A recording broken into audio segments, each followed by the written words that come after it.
ela está iniciando um projeto, ela vai falar sobre o projeto, não vou entrar em detalhe, mas ela está iniciando um projeto aqui do lado, né, no CAP. No CAC. Desculpa, no CAC, sobre arquivos sonoros de teatro. Esse é o título.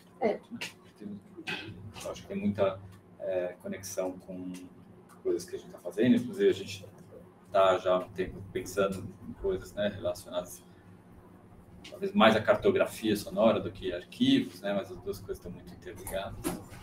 Então, com prazer, a gente recebe ela para conversar sobre o projeto hoje. Quem sabe a gente consegue estabelecer pontos aí de intersecção. Obrigado, pessoal, que está aí na tela. Eu depois ia dar uns recados, né? Eu devia ter falado antes de começar a gravar, mas vamos conversar com a Rafaela. Depois, no final da reunião, eu falo alguma coisa, tá bom? Então, bem-vinda. Fica à vontade, é uma conversa informal. Conduz da maneira que você preferir. Bom, obrigada pelo convite. Eu participei de algumas reuniões durante a pandemia, né? Online, porque eu não estava morando em São Paulo, estava no interior até pouco tempo. Não sei se se eu tenho contemporâneos aqui, eu fiz graduação em cênicas entre 2003 e 2007. Não sei se... Não. Okay. A gente dava... Eu dava aula aqui. Desde a Grécia Antiga. Então, esse projeto, ele é bastante interessante, porque, assim, não era... Eu tenho, claro, interesse pelo som, mas não foi uma coisa que eu decidi, eu quero fazer um projeto sobre arquivos sonoros. A partir de uma necessidade, que é... Vocês conhecem o Centro de Documentação Teatral? Não tem problema, o pessoal das cênicas não conhece, então tá tudo certo. Tá gravando. Mas é verdade. Então, a professora de História do Teatro, que já é aposentada, a Elizabeth Azevedo, ela está à frente desse centro de documentação teatral, que também surgiu não porque ela falou, vou criar um centro, mas precisa salvar as coisas. Então, por exemplo, a família do Gianfrancesco Guarnieri veio entregar o espólio dele, né, os arquivos dele para o IEB não aceitou, e aí, tipo, isso, ela foi salvando os arquivos para eles não irem para o lixo, para eles não irem para no IB. E aí tem o acervo da Bárbara Eleodora, tá lá, que a Bárbara Eleodora doou em vida, porque ela tinha doado já uma parte para a Funarte, e aí ela, enfim, decidiu que ela gostaria que ficasse aqui, do Gianfrancesco Guarnieri, de várias pessoas. E aí, porque agora existe esse centro de documentação teatral, começa a aparecer arquivos e coisas que iriam para o lixo. Então, é um problema bastante grave, assim, que a gente tem.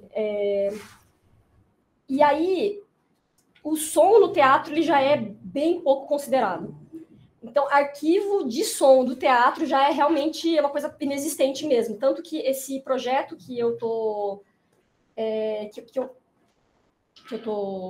dirigindo agora, ele é daquela linha da FAPESP que é Jovem Pesquisador, vocês conhecem? Porque eu admito que, assim, nas cênicas não tem muito uma tradição de projetos, né? Tipo, projeto temático, Jovem Pesquisador. Eu fiquei sabendo há muito pouco tempo, assim, da existência desse Jovem Pesquisador. E é um tipo de projeto para você criar uma nova linha de pesquisa. Então, a Elizabeth Azevedo recebeu o espólio uma das primeiras sonoplastas de São Paulo, que é a Túnica Teixeira, que trabalhou durante 48 anos, ela trabalhou com o TBC, com o Tunis Filho, ela trabalhou com a história do teatro de São Paulo. E o acervo dela era muito bem organizado, muito bem documentado, ela tinha tudo, e ela recebeu, a Elizabeth Azevedo recebeu ali no CDT o espólio da Túnica Teixeira. Mas a gente não tem metodologia, a gente não tem vocabulário para falar do som do teatro. E aí a Elizabeth Azevedo me propôs de fazer esse projeto, porque aqui eu preciso admitir uma coisa, mas eu acho que isso é interessante. Eu não me sinto impostora, eu já me senti bastante impostora, mas agora eu acho que isso faz... Meu mestrado, meu doutorado não tem nada a ver com som. Eu estudei outra coisa. Mas eu fiz o mestrado e o doutorado na França. E a minha orientadora, ela estava mudando de área bem na época que eu estava fazendo mestrado com ela. E ela começou a dirigir um grupo de pesquisa sobre o som do teatro, que é um dos pioneiros assim, no mundo, é um grupo internacional. E eu peguei todo esse movimento, então eu participei de todas as reuniões, colóquios, publicações. E é interessante que foi em 2007, então é muito recente, eu já estava me formando na graduação. Em 2007, ela estava num colóquio de intermedialidade, teatro e intermedialidade, e aí, dentre as discussões que estavam rolando, etc., eles se deram conta que ninguém se interessava pelos arquivos sonoros do teatro, que é isso, você tem gravações em fita magnética, então ninguém se interessa. A história do teatro está totalmente pautada pelo visual e pela dramaturgia, assim, texto.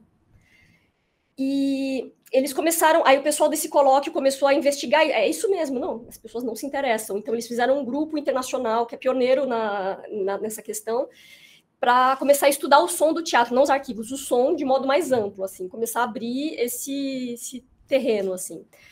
E aí, diferenças culturais, assim, que eu acho interessante, quando ela se interessou, então, pelo som do teatro, começaram a aparecer arquivos para ela. Por exemplo, a Comédie Française foi na porta do laboratório dela e falou, olha, a gente tem esses cilindros do final do século XIX, ninguém nunca se interessou. Então, tinha muito arquivo, tinha muita coisa guardada, só que ninguém nunca se interessou, era como se aquilo não pudesse dizer nada sobre o teatro, a história do teatro. E então era um grupo de pesquisa bastante amplo, né? E o meu projeto também ele vai para esse caminho, porque eu concentro o meu projeto em torno de quais são os problemas que surgem, que têm que ser resolvidos pela institucionalização do acervo da Túnica Teixeira. E eu dividi o projeto em 4 eixos. Tá dando para acompanhar? Não sei se eu vou muito rápido. Eu falo rápido e eu... Não, ela morreu em 2019. Eu devia ter falado. Eu dividi o projeto em 4 eixos, bem amplos. O primeiro é para lidar com vocabulário e conceitos, porque a gente não tem... Você vai criar uma base de dados, não tem vocabulário para colocar no vocabulário controlado para saber o que as pessoas vão procurar. A gente está nesse nível de problema. Por exemplo, lá no grupo da minha orientadora da França, ela falava para os orientandos falarem sobre as pesquisas uns dos outros, sabe, aquelas reuniões e tal. E aí eu tinha chegado há pouco tempo na França, e aí um dos orientandos dela estava estudando a criação sonora no teatro. Aí eu achei que eu não estava entendendo alguma coisa, daí eu falei, é tipo a sonoplastia? Todo mundo, tipo, não, o que é isso? E eu, sonoplastia? Aí não. E eu falei, eu não sei como que fala, eclairage, iluminação. Como que fala eclairage, mas pro som? Aí o olho dela brilhou, gente, não tem uma palavra para isso em francês. Eu falei, não, deve ter alguma coisa, assim, programa de espetáculo, atores, não sei o que, iluminação, e como que vocês fazem pro som? A gente põe som 2 pontos. Não tem uma palavra. E aí eu escrevi um artigo sobre isso na época, mas eu continuei pesquisando fui puxando o fio dessa palavra, que é interessantíssimo, assim. E essa pesquisa evoluiu depois do artigo. Mas, por exemplo, eu descobri que a palavra é brasileira, ela não é portuguesa. Então, eu puxei na hemeroteca, eu vi que aparece a palavra sonoplastia em 39, em São Paulo e no Rio ao mesmo tempo, e ela é usada de um modo bem tranquilo, assim, sem explicação, sem aspas. E inclui tudo, música, som... Já chego... É esse o problema, por isso tem o eixo. E aí, e em Portugal, a gente achou só nos anos 50, entre aspas, explicando o que se queria dizer com sonoplastia. Aí, o problema é que a palavra foi caindo em desuso e agora ninguém sabe mais o que ela significa. Se você perguntar para 10 pessoas que trabalham com som de teatro o que é sonoplastia, vocês vão ter 10 respostas diferentes, provavelmente. Assim. Então, eu me formei em direção teatral, né, aqui nas Cênicas, e não sei para que lado tá. Eu sou com mídia, tá? Aqui. E aí eu tinha uma disciplina que era sonoplastia, com o Fábio Sintra, que é músico e que é da música e que fez toda a formação dele, graduação, mestrado, doutorado em música. Isso é importante. Então, para ele, sonoplastia era tudo. Todos os sons. Inclusive, som de sapato do ator, tudo é som, tudo está na sonoplastia. Obviamente, saindo daqui, vai ser diferente. Então, tem gente que vai levar em consideração só os sons, efeitos sonoros artificiais, tipo som de porta, som de cavalo, e por uma linha bem narrativa mesmo, porque essa palavra ela é muito associada à rádio. Então, tem um imaginário ali em torno da palavra sonoplastia, que é bastante forte, que é desse tipo de som. O que é curioso, porque puxando o fio da palavra, tinha 2 profissionais no som do teatro, né, na rádio, no som da rádio, quer dizer, da rádio e teatro. Tinha o contra-regra, que era o que fazia o som de cavalo, o som de trovão, enfim. E o outro, o dos discos, era o sonoplasta. Então, é estranho também entender como que uma coisa virou outra, mas aí tem o interesse das palavras e dos conceitos, que é de entendendo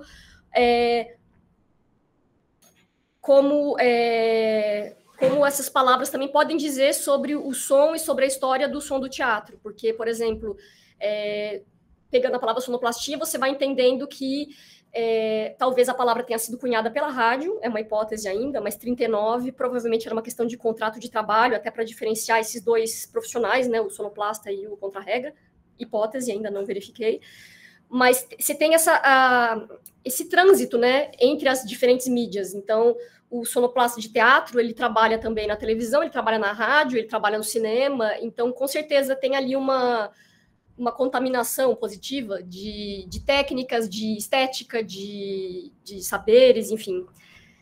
E aí, isso é o primeiro eixo.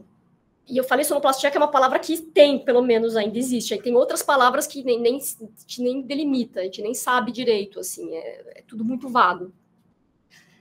E nas outras línguas também, como eu falei, em francês não tem, então também tem o interesse de fazer essa correspondência ou esse estudo comparado entre as outras línguas. Por exemplo, a minha orientadora tinha criado lá atrás, por causa da palavra sonoplastia, que ela achou incrível, um projeto de glossário internacional do teatro, que acabou ficando de lado, porque ela tinha um monte de projeto paralelamente, ela queria muito que eu tocasse esse, eu estava estudando outra coisa que não era o som, e eu estava, deixa eu fazer minha tese. Mas a gente vai retomar esse projeto, e a ideia era de justamente tentar entender essas diferenças culturais do vocabulário do som do teatro entre as diferentes línguas, né? Que, não sei, tem uma coisa que, vocês são da música, o vocabulário da escuta é muito diferente, você pega entre o francês e o português, você tem diferentes maneiras de aprender, de captar, de dar nome às coisas, né? E é isso, esse terreno vai ser muito importante para a gente, para ter vocabulário para pesquisa, para ter vocabulário para base de dados e para entender uma série de coisas. Aí o segundo eixo da pesquisa é o estudo do processo de criação. Só para falar uma coisa rapidinho, o projeto é coletivo, tá, gente? Não ia dar conta de fazer isso sozinha. Então, é bem interessante essa estrutura do jovem pesquisador, porque você pode ter tanto pesquisadores colaboradores associados ao projeto, quanto bolsas. Eu tenho bolsas para mestrado, iniciação científica, trabalho técnico nível 1, que é começo de graduação, técnico 2, que é fim de graduação, e técnico 3, que é para pessoas formadas, dá para chamar também jornalista científico e tal, é bem legal. E aí, mesmo as bolsas que eu não posso ter, porque eu não posso orientar pós-doc, por exemplo, é possível atrelar um projeto de pesquisa ao projeto maior, e isso aumenta bastante as chances de você conseguir a bolsa. Não garante, mas aumenta bastante as chances. Foi pelo menos o que eles disseram na entrevista, que é mais interessante assim, para a FAPESP financiar um projeto que está atrelado a uma pesquisa maior, porque eles sabem que talvez tenha mais chance dessa pessoa acabar a pesquisa e essa pesquisa ser relevante e lida, do que talvez um lobo solitário. Não que seja ruim, mas isso é bem visto, né? Aos olhos da FAPESP. Então, eu achei importante explicar que era coletivo, porque agora vem a parte que é a mais absurda de grande, assim, do projeto, que é isso. O projeto ele não visa a exaustão, a gente vai só começar abrir o canteiro também de obra aqui para as pessoas que vierem depois terem o que a gente fez como referência a seguir ou a não seguir, mas pelo menos não é a folha de papel em branco, é do tipo, eles foram por aqui, eu acho que não é isso. Ou, legal, vamos partir disso que já existe e continuar. Então, o segundo eixo é sobre o estudo do processo criativo, né, do som no teatro, porque por uma série de razões. A gente precisa saber quais documentos são gerados pela criação sonora no teatro. Então, por exemplo, a Tunica deixou uma série de documentos, rider de equipamento, enfim, a gente tem que entender, então, como isso se relaciona com outros documentos e o que isso pode dizer, como isso ajuda a gente a entender o processo criativo dela. E tem um problema no teatro, é que assim, o teatro ele é coletivo, né? Então, provavelmente só os arquivos da Tunica não vão dar conta, precisa talvez cruzar com o do diretor e com várias outras coisas, mas é interessante pelo menos entender ali como que ela produziu, ali como que ela organizou a criação dela. E outra coisa que eu acho fascinante, que vocês conhecem melhor que eu, é a quantidade de mudanças de suporte, de mídia ao longo da vida de uma pessoa. Então,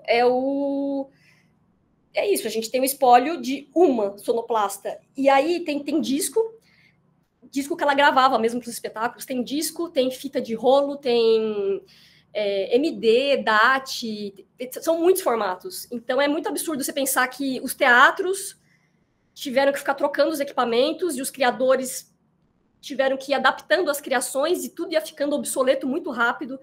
Eu acho isso bastante interessante também. E isso também deve influenciar o modo como ela registra, como eles criam, né? A gente está no começo ainda da pesquisa. Inclusive, tem uma pessoa propondo um pós-doc dentro do projeto que ela quer estudar como justamente essas mudanças de suporte influenciam ou não, trazem mudanças para a estética mesmo. Já tem algumas pesquisas começadas nesse sentido que dão algumas pistas interessantes, de que, por exemplo, com a fita magnética, tem um pesquisador canadense, que é desse grupo, com a minha antiga orientadora. Minha orientadora chama Marie-Madeleine Melvin-Roux e o canadense chama Jean-Marc Larue. Ele tem um artigo em que ele fala que, para ele, a profissão de sonoplasta ela vai realmente se consolidar com a fita magnética, porque a fita magnética permite você fazer um grande número de edições, e é também nesse momento que os teatros vão ser equipados com caixas de som, enfim, é tudo mais ou menos nessa época, e para ele é ali que se consolida realmente a criação. Um tipo, pelo menos, de criação, né, sonora para o teatro. Tinha outras coisas antes, mas então, isso, processos criativos, e o que torna essa parte também gigantesca é que cada criador vai ter suas diferenças, cada estética vai também gerar outros tipos de documento. Então, por exemplo, se a gente for hoje olhar quais são os documentos relacionados à criação sonora do teatro desses tipo Broadway, vai ser um tipo de coisa, que inclusive eu acho que vai ser super bem documentado, porque como é franquia de uma coisa que já foi criada fora e que tem que ser reproduzido tal qual, deve ter uma documentação bastante complexa e detalhada, né? Mas se você for numa companhia de teatro de rua, provavelmente não tem nem nada registrado, eles sabem o que tem que fazer, eles ensaiaram e estabeleceram, tem coisa que vai no improviso. Então tem todas essas coisas que a gente tem que levar em consideração. Uma outra coisa que eu trouxe também para esse eixo, que não é relacionado à criação sonora do teatro, mas é importante, são os arquivos sonoros que são criados nos processos criativos. Porque hoje as companhias ensaiam com celular, enfim, com tudo. Então, tem uma série de documentos sonoros que estão lá para assessorar o processo de criação no teatro e que precisam ser levados em consideração pelo centro de documentação do teatro. Então, a gente precisa que essas coisas talvez não desapareçam para a gente, no futuro, conseguir entender como tal peça foi feita, tipo, qual era o processo de criação. Só para dar um exemplo concreto disso. Espetáculo documentário, que são aqueles espetáculos que a companhia faz entrevistas com pessoas. Então, por exemplo, tem aquele Hotel Mariana, então eles entrevistaram pessoas que foram afetadas pela catástrofe lá de Mariana. Então, são horas e horas e horas de entrevista. Isso tudo é interessante, essa entrevista. Ainda que ela não esteja no espetáculo, para um pesquisador em teatro é muito interessante poder ter acesso a esse material. Aí um terceiro eixo, ele diz respeito à questão da conservação em si, a questão de arquivo mesmo, né? Então, tanto de conservação dos suportes, a gente também vai digitalizar tudo, então questões de preservação digital, tem várias discussões que são muito novas no mundo inteiro ainda, sobre como lidar com esses arquivos, né? E um parênteses também que cabe aqui o projeto Jovem Pesquisador, você pode comprar equipamentos, né, com o orçamento do projeto. Então, por exemplo, é um projeto, é tipo um projeto temático júnior, assim. Ele é um projeto que prevê, então, bolsas, várias pessoas, etc., e compra de equipamentos. Aí, por exemplo, a minha bolsa ela só é um item dentro desse projeto maior. Tanto que se eu tiver um emprego no meio do caminho, eu posso deixar de receber minha bolsa e o projeto continua, né? O projeto tem que continuar, me comprometi, são 5 anos, então tem uma série de coisas que precisam ser feitas nesses 5 anos. E então, compra de equipamento, a gente está montando um laboratório que vocês podem acessar, se vocês quiserem, não está pronto ainda, para poder ler todos esses suportes obsoletos que fazem parte do arquivo da Tunica. Porque é isso, a gente vai ter que estudar esse material. Então, a gente já comprou 2 gravadores de rolo, e é bom porque tem uma diferença em relação às compras feitas pela USP, porque, por exemplo, a USP não pode comprar equipamento usado. Aí o Centro de Documentação Teatral tem muita dificuldade de comprar coisa usada. A FAPESP já é mais flexível, então, como é um equipamento que, enfim, que é obsoleto, foi possível comprar usado. E a gente está lá também com toca-disco, fita cassete, enfim, de todos esses suportes.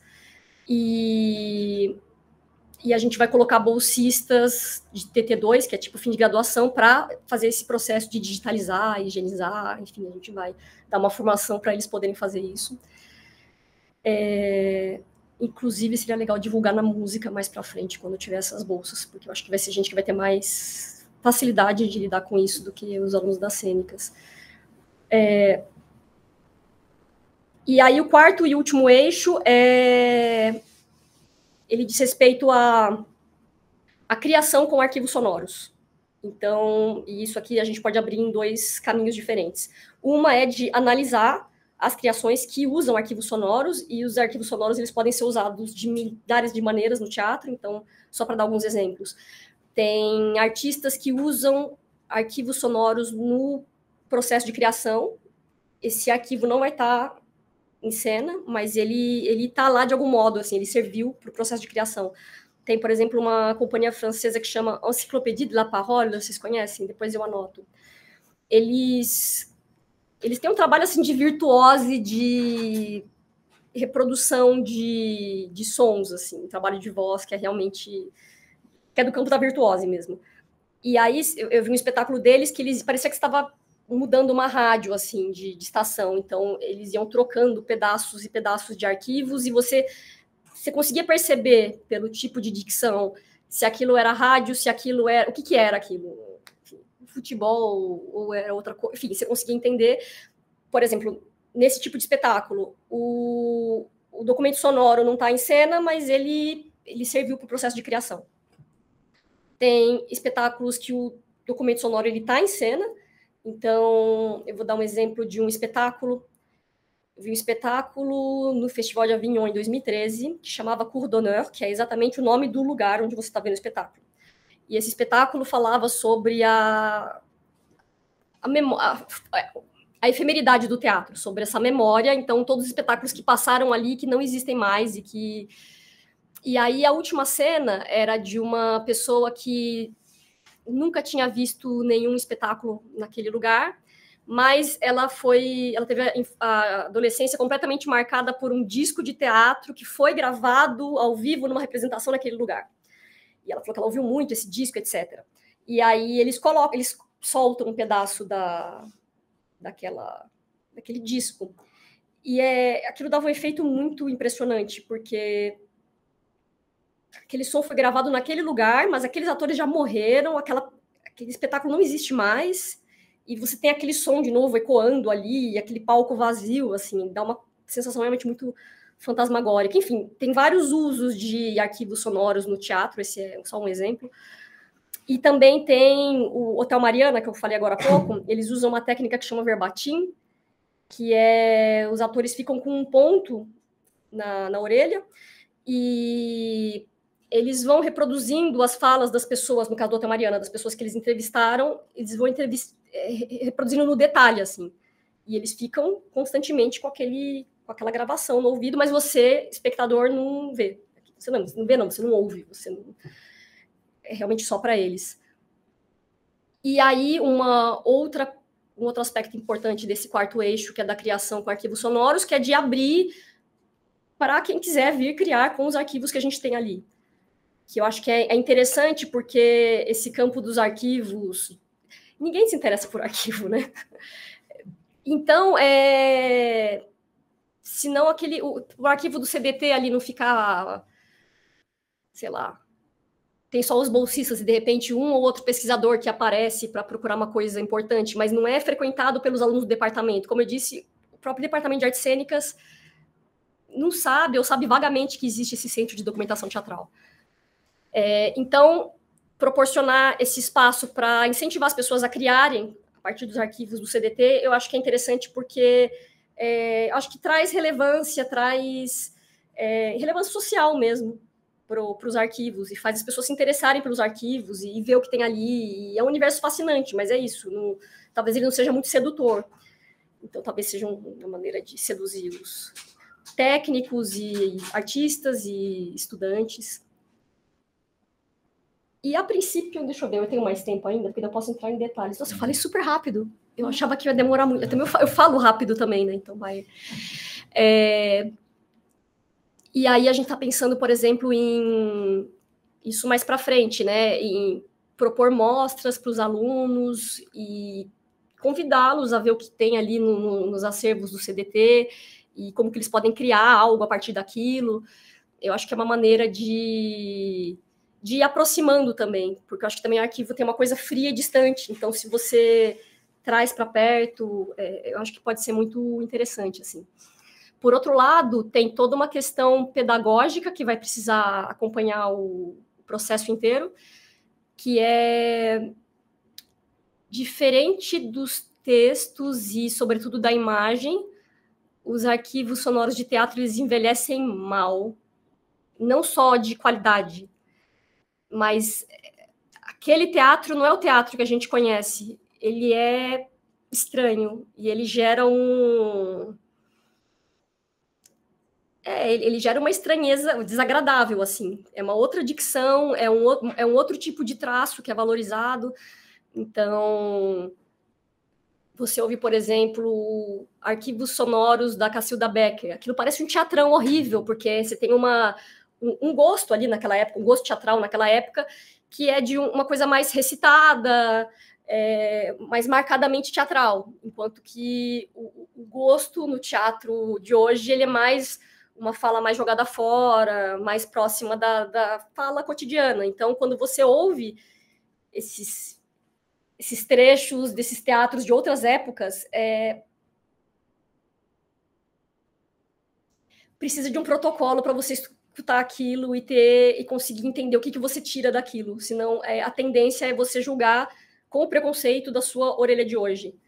E aí, nesse sentido, tem um artigo muito interessante que está em francês. Depois eu passo para vocês as referências. Eu fui falando um monte de referência e não anotei nada. Que chama Podemos Escutar Sarah Bernard? E sobre a necessidade de protocolos no estudo de arquivos sonoros. Então, é isso. A gente sabe, pela história do teatro e da crítica teatral, a gente sabe que a Sarah Bernard era exagero próprio da linguagem teatral que soa muito mal um século depois. Então, sobre esses protocolos, por exemplo, né, depois eu passo a referência desse artigo, mas esse é um artigo que eu estou incentivando o pessoal do grupo de pesquisa a fazer um mutirão de tradução, porque como é uma área nova, então esse é um projeto para criar uma nova linha de pesquisa. Não tem bibliografia, tem pouca coisa, a gente tem que usar a bibliografia de outras áreas, mas já tem muita coisa interessante que já foi produzida sobre o som do teatro e os arquivos do som do teatro em outros países. Então, a gente precisa traduzir isso, e esse é um dos primeiros que a gente vai traduzir. E sobre os protocolos, ela fala justamente sobre a necessidade de você se munir de informações da cultura sonora daquela época, por exemplo. Então, sobre a necessidade de você ouvir aquele documento sonoro, batendo ele com as críticas, mas o que os críticos da época achavam disso? Para você entender também o que é o que é você com o seu ouvido julgando uma coisa de outra época e o que era realmente a cultura sonora daquela época. Ou, por exemplo, como era o dispositivo de gravação, porque certos dispositivos vão obrigar com que você fique numa posição muito ruim e você não pode fazer muito para não estragar a gravação, e alguém que está acostumado a interpretar para o teatro é colocado numa situação ali que o que ela fala ali não é necessariamente o modo como ela fala no teatro também. Então tem uma série de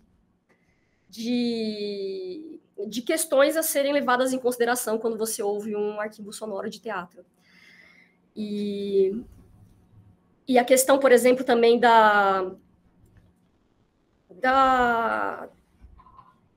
limpeza do som, né? Então, quanto mais antigo vai, mais difícil vai ser ouvir aquele som. Então, ele realmente, aquilo exige é cansativo. Então, dentre as hipóteses do porquê que nunca se procurou os arquivos sonoros de teatro, tipo, eles não são realmente arquivos que são... Você olha um cartaz antigo, é imediato. O som, ele tem o tempo dele, o tempo de desenrolar dele, e às vezes ele é ruim de ouvir, e você precisa ouvir várias vezes o mesmo trecho para tentar entender o que está sendo dito ali, com fone de ouvido. Então, ele requer mesmo um outro tipo de atenção que vocês que são do som, vocês estão acostumados, a gente que é do teatro, não sei. Ainda é uma coisa muito estranha, assim.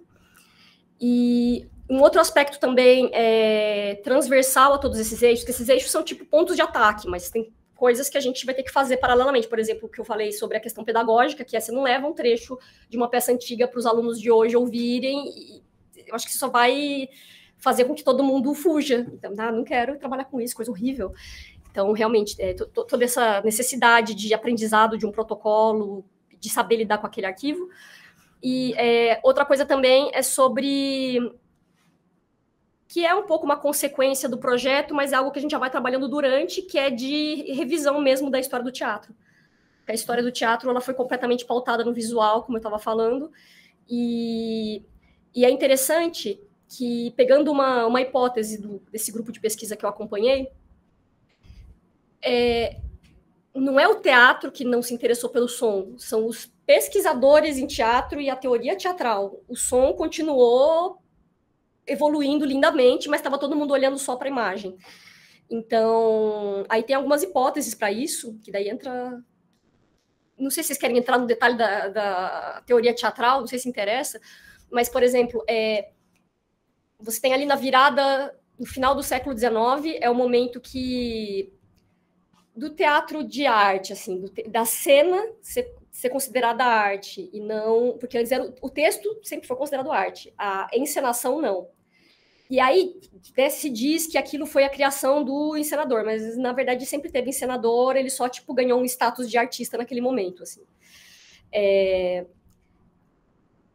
E com isso você tem ali, você tira um pouco do peso do texto e traz um pouco para a cena. E isso acontece, então, no final do século XIX, que estava tendo tipo luz elétrica no teatro, uma série de inovações que realmente revolucionaram, né, a cena.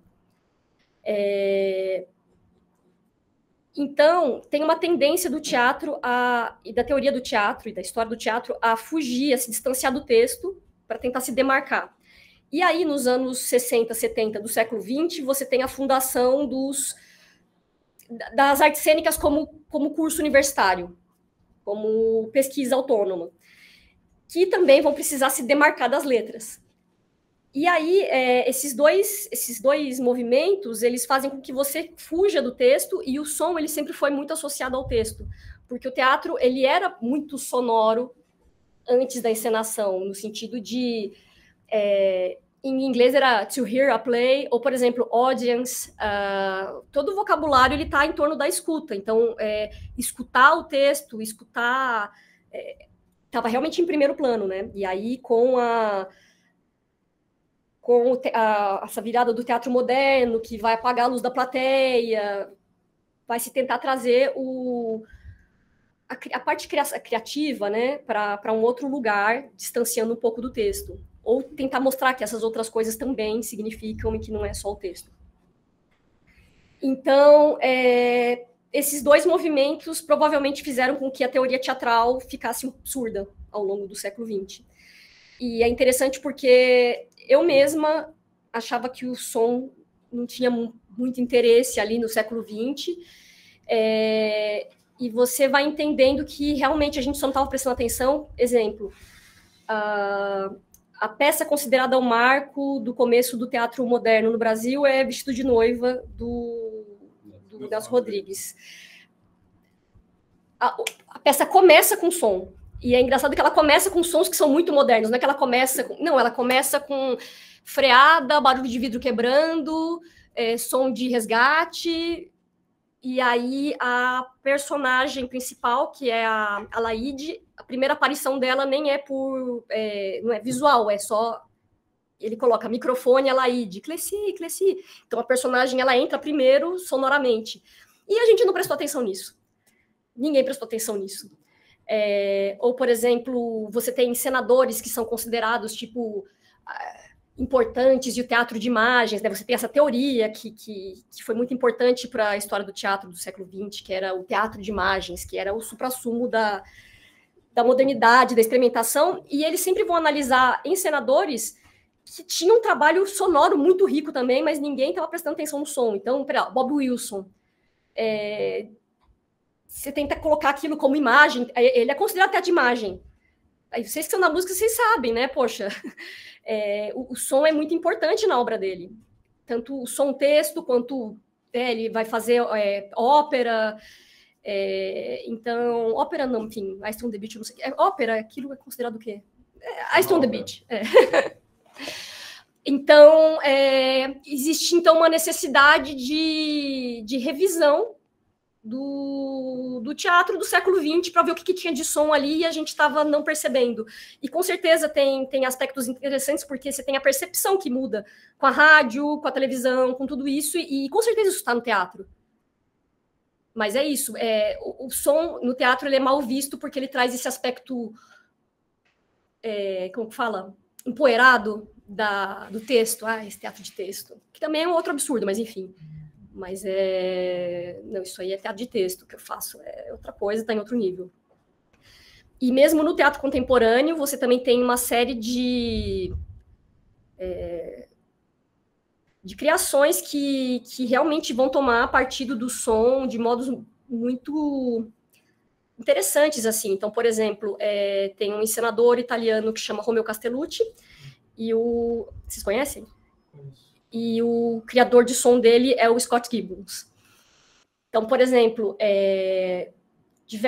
primeiro que é sempre muito interessante a criação sonora ali, e aí, por exemplo, uma das peças que eu vi ela começava no escuro, e eles trabalhavam com infrassons. Então, ele tinha várias partes escritas sobre o som dos buracos negros, do tipo, não som, mas o sinal era assim, tarará, e se a gente convertesse em som, daria algo mais ou menos assim.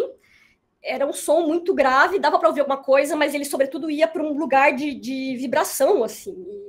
E ao longo da peça, aquilo voltava, mas era realmente um som que não era para ser ouvido. Então, você tem experimentações muito interessantes que são feitas, eu acho que sempre foram feitas no teatro em relação ao som.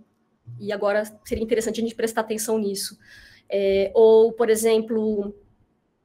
Não, a lista é gigantesca.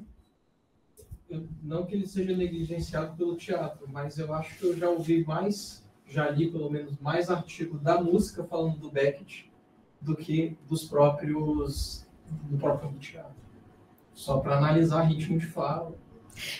Ou nas letras, entendeu? Nas cênicas, não. Nas cênicas eu não vou lidar com isso. Então, é interessante que tem até um movimento interessante de pessoas que gostam de texto e que saem das cênicas e vão para letras, que vão estudar em outro lugar. E isso do ritmo da fala, se vocês tiverem interesse, tem uma pessoa que está no grupo de pesquisa que trabalha justamente a dimensão vocal do texto escrito. Então, tem uma série de coisas a serem levadas em consideração e que Tem também outra coisa que eu acho que tem a ver com marketing, que é a peça tem que ser fotogênica para vender, né? Então, por exemplo, você vai pegar assinatura de teatro na Europa, né, que é por temporada. Você tem ali a brochura com umas fotos lindíssimas. Você vai ser atraído pela foto, né? Então, se o seu espetáculo é inteiro no escuro, por exemplo, eu não sei o que você faz ali, mas eu acho que esse apelo visual, ele é importante. Tem até algumas pesquisas que mostram como a parte visual, ela recebe sempre muito mais orçamento do que o som. É por esse tipo de questão. Isso na televisão também. Não, mas é fácil decorar o rosto do ator famoso, né? Do que perceber a voz dele. É a voz dele, vou assistir. Mas quando você falou do Nelson Rodrigues, do Vestido de Noiva, que a peça começa com som, isso está no roteiro do Nelson Rodrigues? Está na peça, rubrica. A rubrica tá lá. Tá lá.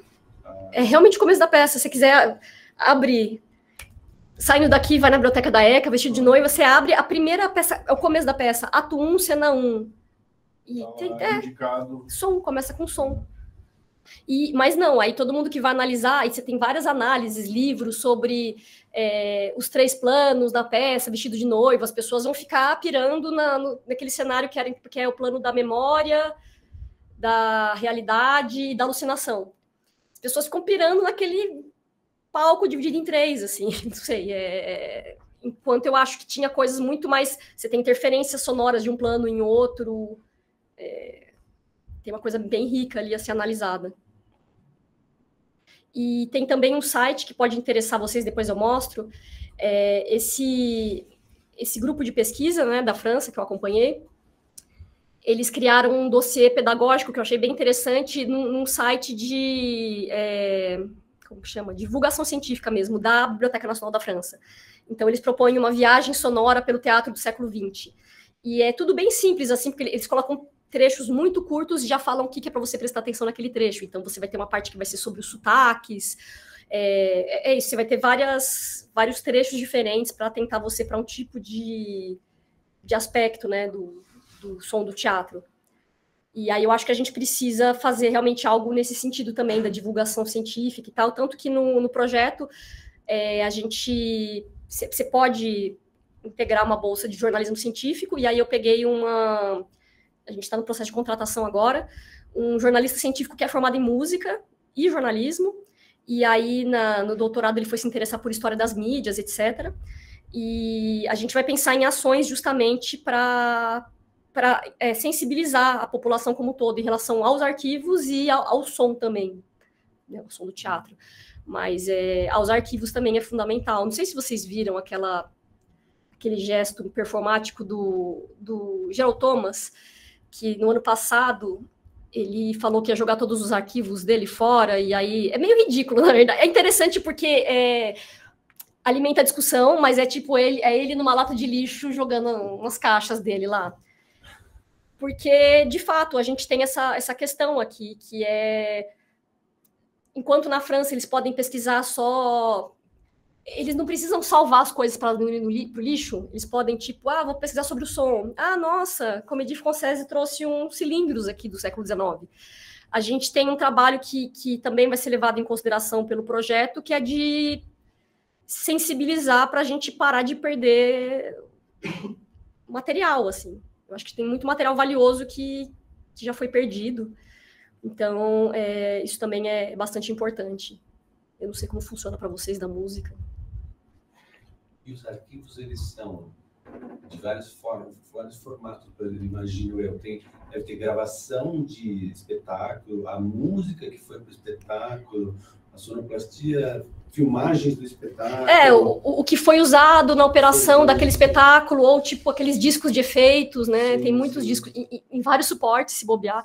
Quando eu fazia a graduação, a gente fazia o teatro laboratório, tinha MD, eu não sei o que é hoje, e aí a gente ia na salinha ali dos técnicos, e aí tinha as pastas de discos de efeitos sonoros, e aí eles tinham que passar para o MD, mas as pastas estavam em CD.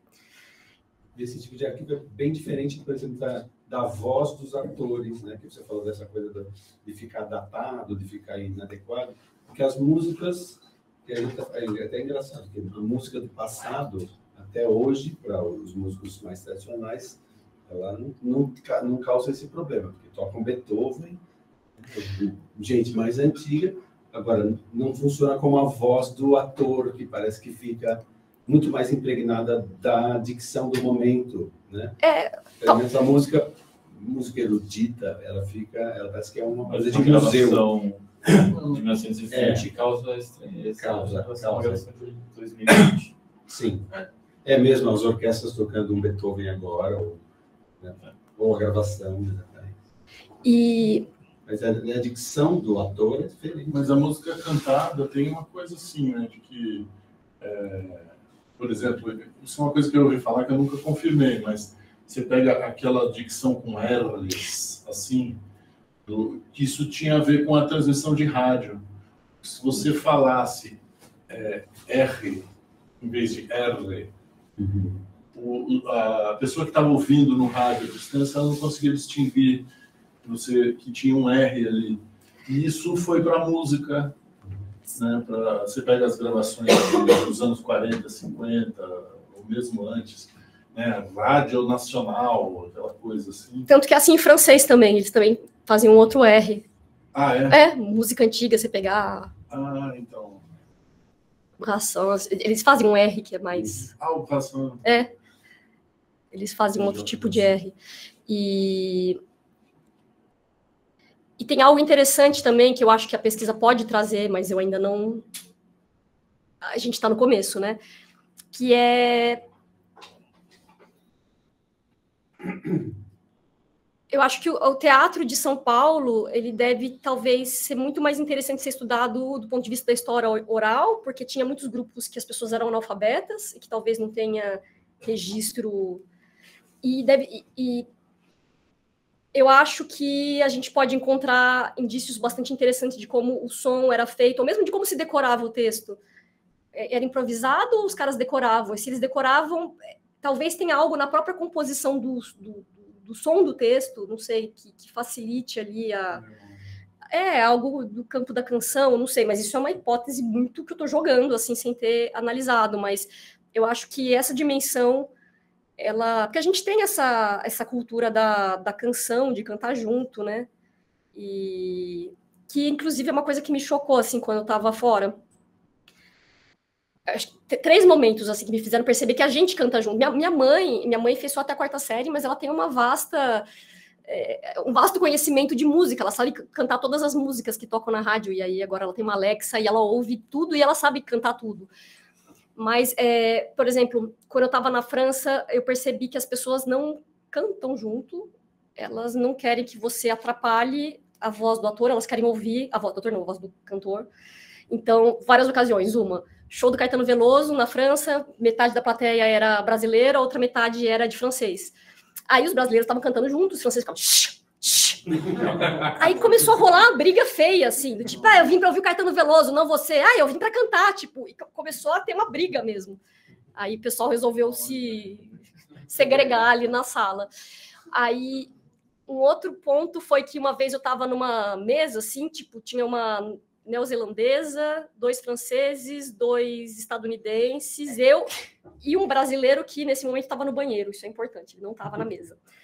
Aí a gente estava falando sobre cantar, eu sei cantar essa música de cor. Aí o francês falou, essa é uma das 3 músicas que eu sei a letra de cor.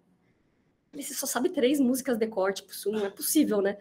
E aí todo mundo na mesa, era isso, 3, 5, e eu falei, gente, não. Para, né? Eu não sei o que vocês entendem, tem que ser uma letra difícil, longa, o que tem que fazer para entrar na conta, né? E aí falaram, e você sabe quanto? Mais de 100, assim, sei. Eu acho que todo mundo é assim, não? E aí estavam falando que, tipo, tava querendo, você tá querendo se mostrar. Não, gente, é sério. Não... Parabéns pra você, é uma música, você sabe cantar, não sabe? Enfim. Aí o brasileiro veio do banheiro, e aí falei, não, para. Bruno, quantas músicas sabe cantar de cor? Mais de 100. E aí eu comecei a perceber que tem uma coisa nossa de cantar junto, né? E aí teve esse evento do show do Caetano Veloso, teve também uma... Claro que isso não faz uma teoria acadêmica, mas eu acho que tem um aspecto cultural a ser levado em conta, assim. Uma ex-doutoranda da minha orientadora, que é bem mais velha e tal, ela estava contando que quando ela estava no doutorado, ela fez amizade com um doutorando brasileiro e ela veio para o Brasil e ela falou, e aparentemente ele conhecia assim toda a nata da nata cultural brasileira, e aí foi um cantor super famoso, parece, na casa que a gente estava lá a cantar. Eu falei, quem que era? É Chico Buarque. Então tá, ok, apenas. E aí ela falou que, tipo, ficou irritada, porque o cara pegou o violão e foi cantar, e todo mundo tava cantando por cima dele desafinado, e ela não conseguiu ouvir ele cantando, e aí é isso, sempre as pessoas reclamam de vocês cantam por cima desafinado e vocês estragam a nossa apreciação. Então eu acho que tudo isso deve influenciar também o teatro, essa cultura da canção, de decorar as coisas pela canção. E acho que a gente vai ter coisas interessantes a descobrir. Você falou do Caetano, eu lembro de um show dele que ele estava irritado com a mídia, assim, aí ele falou assim, as pessoas falam que música com letra curta é melhor porque é mais fácil de lembrar, não sei o quê. Aí ele convidou todo mundo para cantar Chega de Saudade, que é uma letra longuíssima, que não repete muito. E ele não cantou, ele ficou só tocando. E todo mundo do ginásio cantou junto do começo ao fim. E aqui também, todo mundo cantaria, é isso, né? Sabe de bando, né? Sabe um pedacinho, tu sabe. Também talvez tenha alguma coisa a ver com... Acho que o Brasil tem essa característica, na classe média, essa música popular brasileira, ela é muito consumida como arte culta, assim, Chico Buarque, Caetano, Gil, Milton Nascimento, são, né? Acho que na França, não sei, não conheço bem, mas assim, a canção popular francesa não tem, assim, porque a música erudita é tão forte lá, né? E não sei. Não, tem a canção. Né? Não, tem a canção francesa. Que é Edith Piaf. Bom, também estou falando só. Assim, me dá a impressão que a música brasileira, o Caetano já diz, né? Se quer ter uma ideia incrível, é melhor fazer uma canção. Está provado que só é possível filosofar em alemão. E muito dessa produção cultural brasileira que tem uma história, a música popular brasileira, a tropicália, é muito forte no Brasil. Não sei se tem comparação com as músicas populares na Europa. Eu não sei também. É um estudo a fazer. Né? Sim, é. Eu acho que é... Acho que é outra coisa, porque eles têm uma produção erudita, experimental muito forte, mas assim, nesse campo da música popular, isso é um chute meu, assim. Acho que não é tão forte quanto é aqui. Não, e aí, já que a gente está no campo do chute, posso continuar chutando aqui? Não, eu acho que poderia ter a ver com a cultura indígena mesmo, que é oral. Então, eu tenho 2 amigos indígenas que não são amigos entre eles, enfim, 2. E aí, um deles é meu professor de tupi, porque eu resolvi começar a estudar tupi na pandemia. E aí eu estava ajudando o meu professor de tupi a publicar um livro, que era um livro de uma história, a deusa que dá origem à mandioca. E aí a gente fez um livro bilíngue, tarará, e aí eu contei para o meu amigo indígena, que é historiador. E aí ele falou, eu não sei se eu gosto da ideia de publicar história indígena. E aí eu falei, mas por quê? Ele falou, porque quando você publica a história, você mata ela, né? Porque oral, ela continua viva, então ela vai se adaptar ao tempo e às pessoas que estão ali falando. E aí, quando você publica, não só ela vai parar de evoluir, como as outras, porque essa história está em vários territórios diferentes. E ela foi tomando rumos diferentes. Então, a história da Mandi, né, que é a deusa que vira mandioca, aqui acontece uma coisa, aqui outra, enfim, foi... E aí ele falou que você torna uma mais legítima que as outras, aí parece que as outras estão erradas. Essa é a certa, as outras não. Mas ele está certo, porque tem a história dos mitos gregos, né? Você pega, tem vários mitos de Narciso, de Zeus, sei lá, tem muitas histórias diferentes, cada uma versão de um autor. Não tem a versão que é a verdadeira. Não, é que é isso, foi evoluindo a história. Quando você registra ela parece que é a correta. Né? É. Que O resto vira erro oficial. Por outro lado, não me arrependi de publicar, porque eu acho que eram contextos diferentes. O historiador, ele está numa aldeia, enfim, na Bahia, e o meu professor, ele está no litoral de São Paulo. E eu fui na aldeia dele, todo mundo está virando evangélico. Então, é quase uma coisa já de, tipo, que já morreu, assim. E vamos deixar um rastro. De qualquer modo, talvez nem evolua mais. Então, é outra... deprimente, mas... Quer dizer, ele não diz isso dessa maneira, mas dá para entender, assim. Tanto que quando a gente foi fazer, a gente fez isso pelo PROAC, quando a gente foi fazer uma atividade lá, várias pessoas da própria aldeia estavam desconfortáveis porque eles não gostavam dessa história, porque eles achavam que era coisa meio do demônio e tal. Então... Mas tudo isso para dizer que a cultura indígena tem essa coisa oral e tem uma coisa também da música, né? E de você ir transmitindo as coisas pela música. A música afro-brasileira também tem essa coisa. Não, e tem a transmissão oral, principalmente em música, é muito forte. Tem uma coisa assim, essa coisa de tirar a música de ouvido. Tem uma, sei lá, talvez um muro de divisão entre assim, o povo que lida com a música escrita e o povo que lida com a música oral, que tem mais a ver com a música popular, que é o universo da música popular. E às vezes tem uma dificuldade de quem lida com música oral, com essa transmissão oral, conseguir aprender a ler partitura. Meu cunhado, ele é e o violeiro. Contrário também. Meu cunhado é violeiro e ele não sabe ler partitura.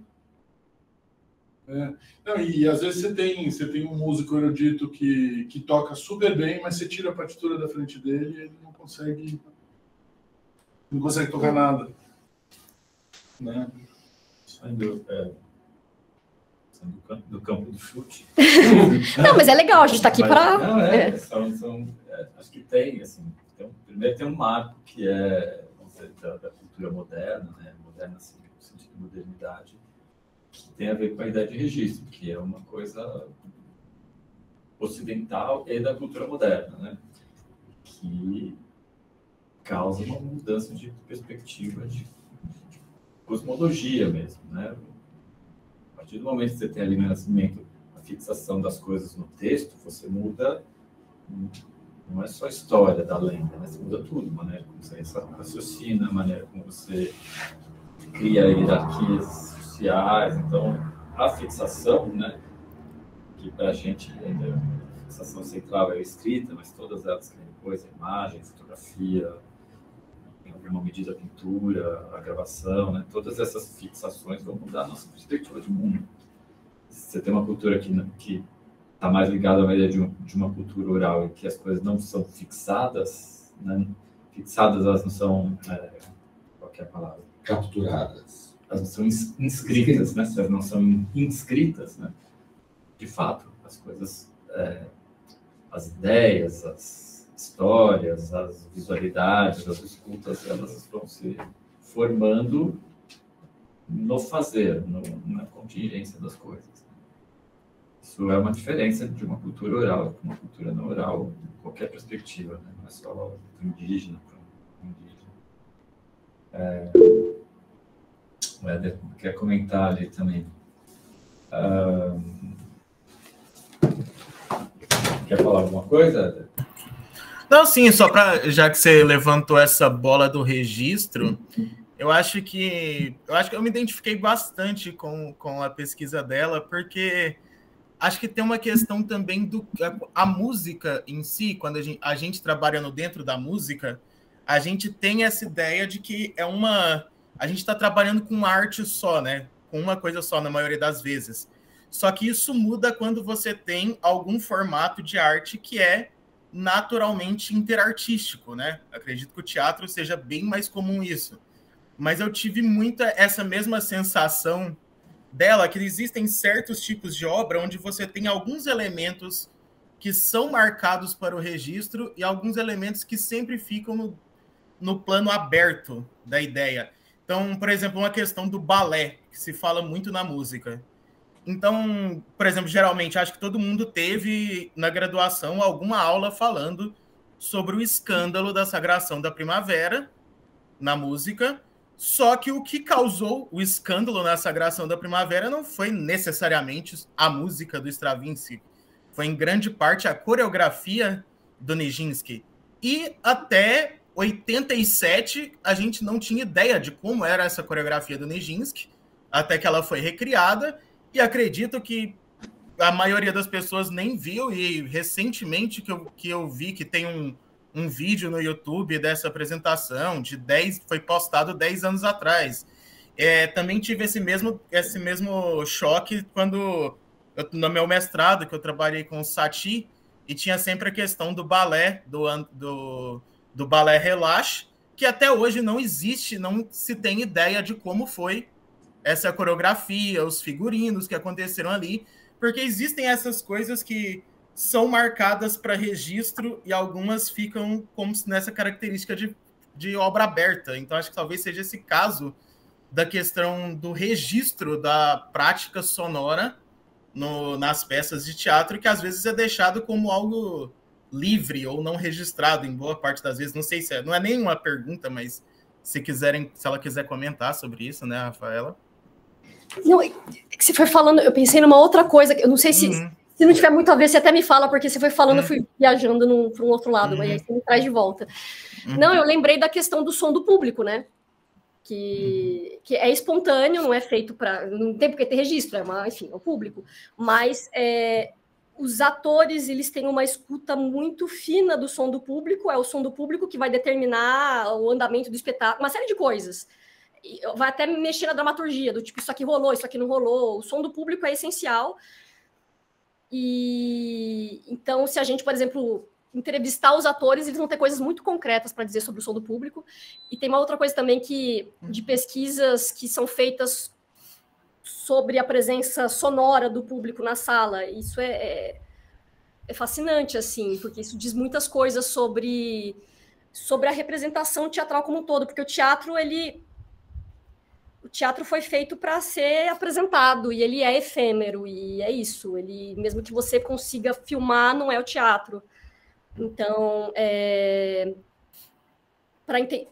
essas pesquisas que são feitas sobre o som dos espectadores, elas trazem dados muito interessantes sobre esse, justamente...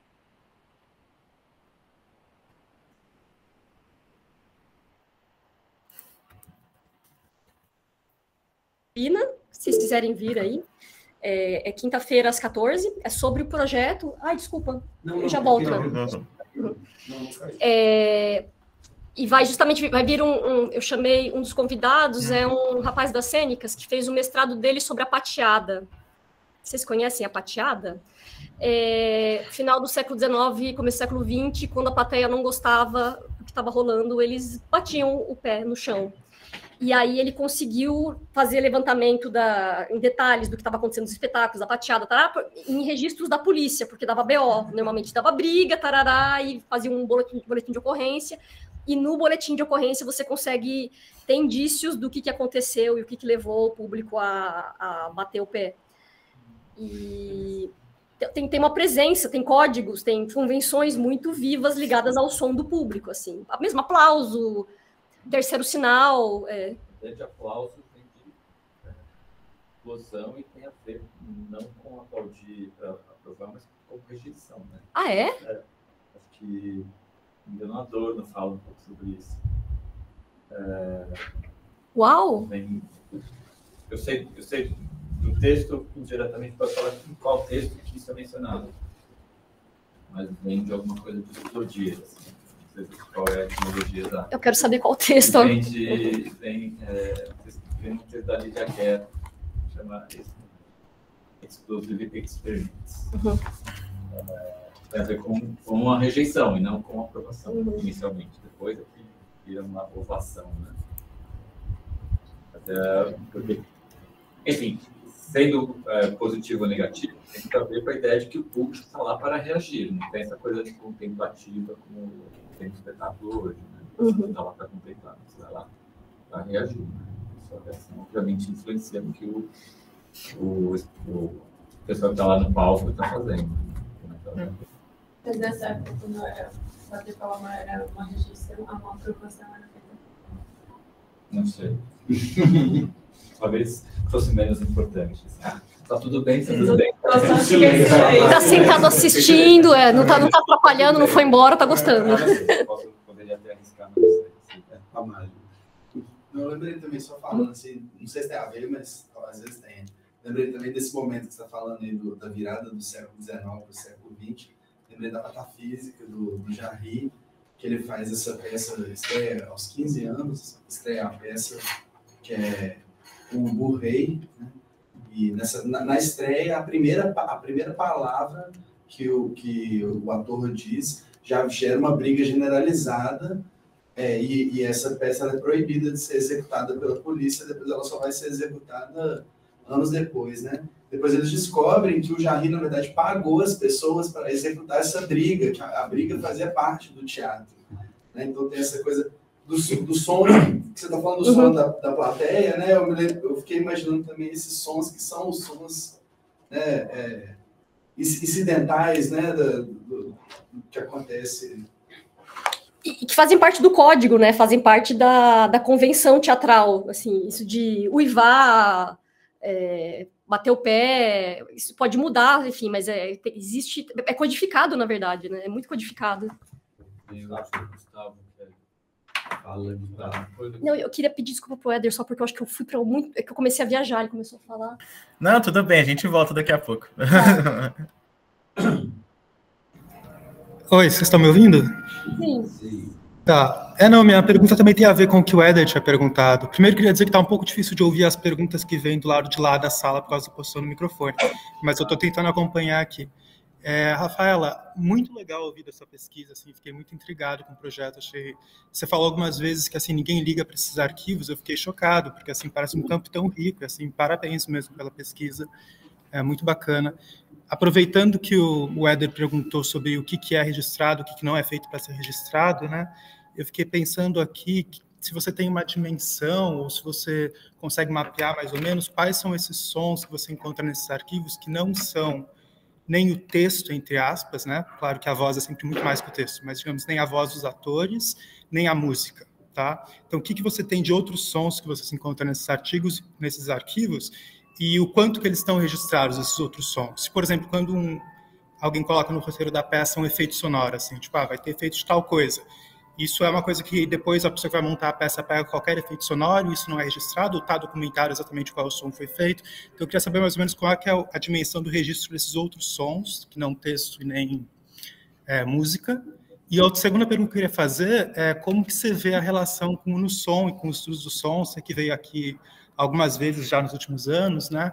Porque enquanto estava falando, naturalmente, eu fiquei pensando um monte de formas que eu gostaria de contribuir com esse seu projeto, imaginando coisas, né, que poderia ter de relação, mas queria saber se você tem um imaginário, assim, de tipo, nossa, acho que o pessoal do som pode se interessar muito em fazer isso, sei lá o quê. Obrigado.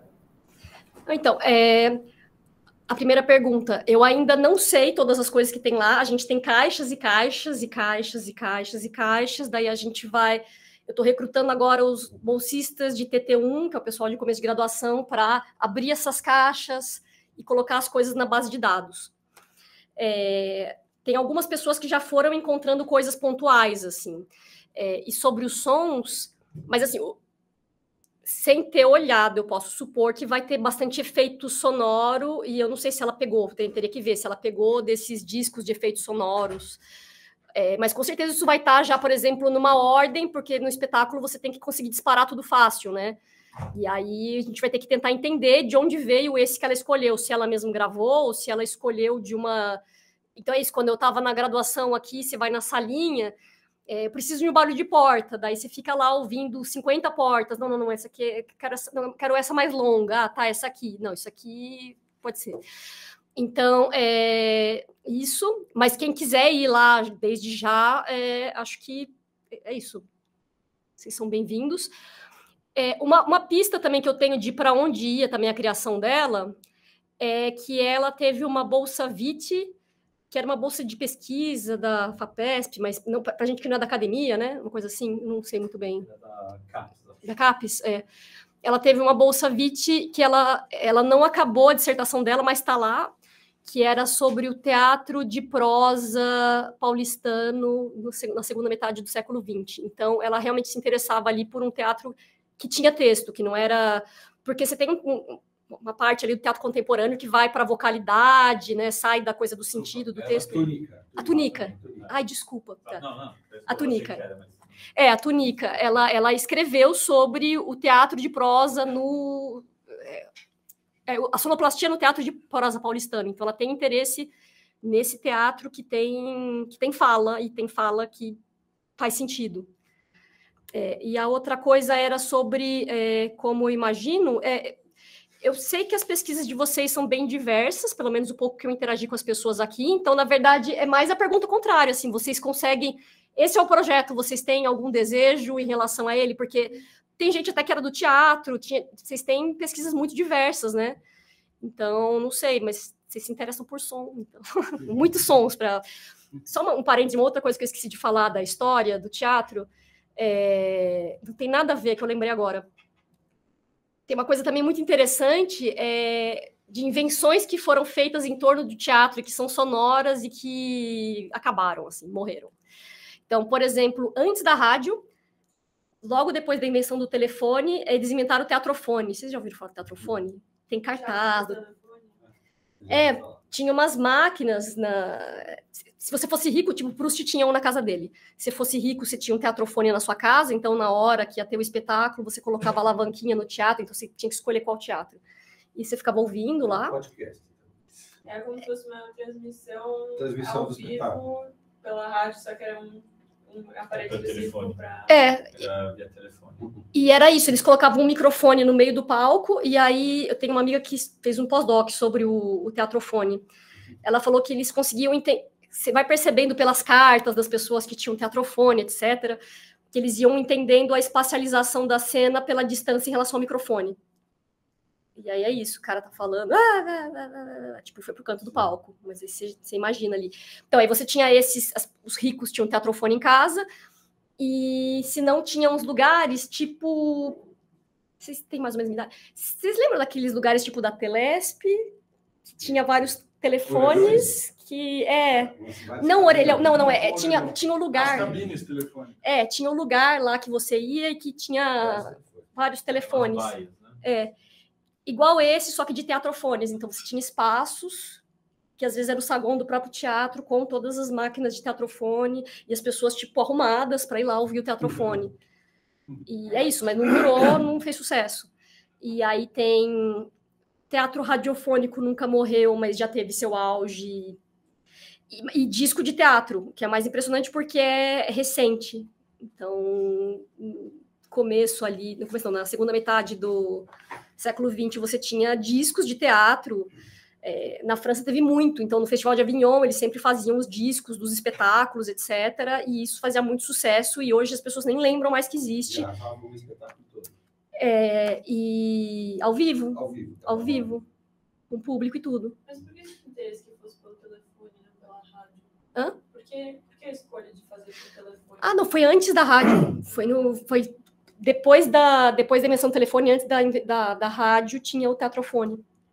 Não, do século XIX. A música teve uma tentativa que foi o Telharmonium. Né? 1906, se não me engano. Eu acho que é posterior ao teatrofone. Ele fez lá em Nova York, era um grande aparelhão, assim, um prédio. Que você assinava e escutava a peça. Fez um negócio eletrônico que a pessoa tocava um órgão e você podia escutar. E era caro? Por que não foi para frente? Era ruim?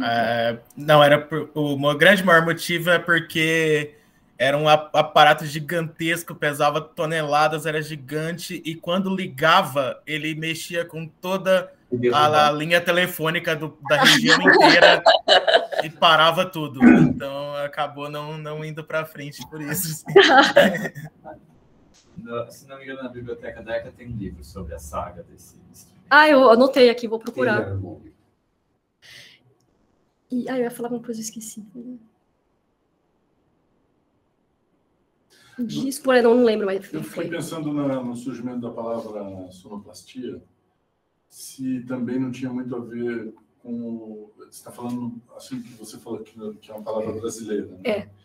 E como a novela de rádio foi muito difundido, assim, se não tem um pouco a ver com essa junção que a novela de rádio junta a performance teatral com uma cena que precisa ser criada através dos sons, né?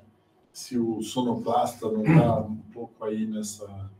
Ou se ele vem do teatro para o rádio, sei lá. Então, essa é uma das pesquisas que precisam ser feitas, assim.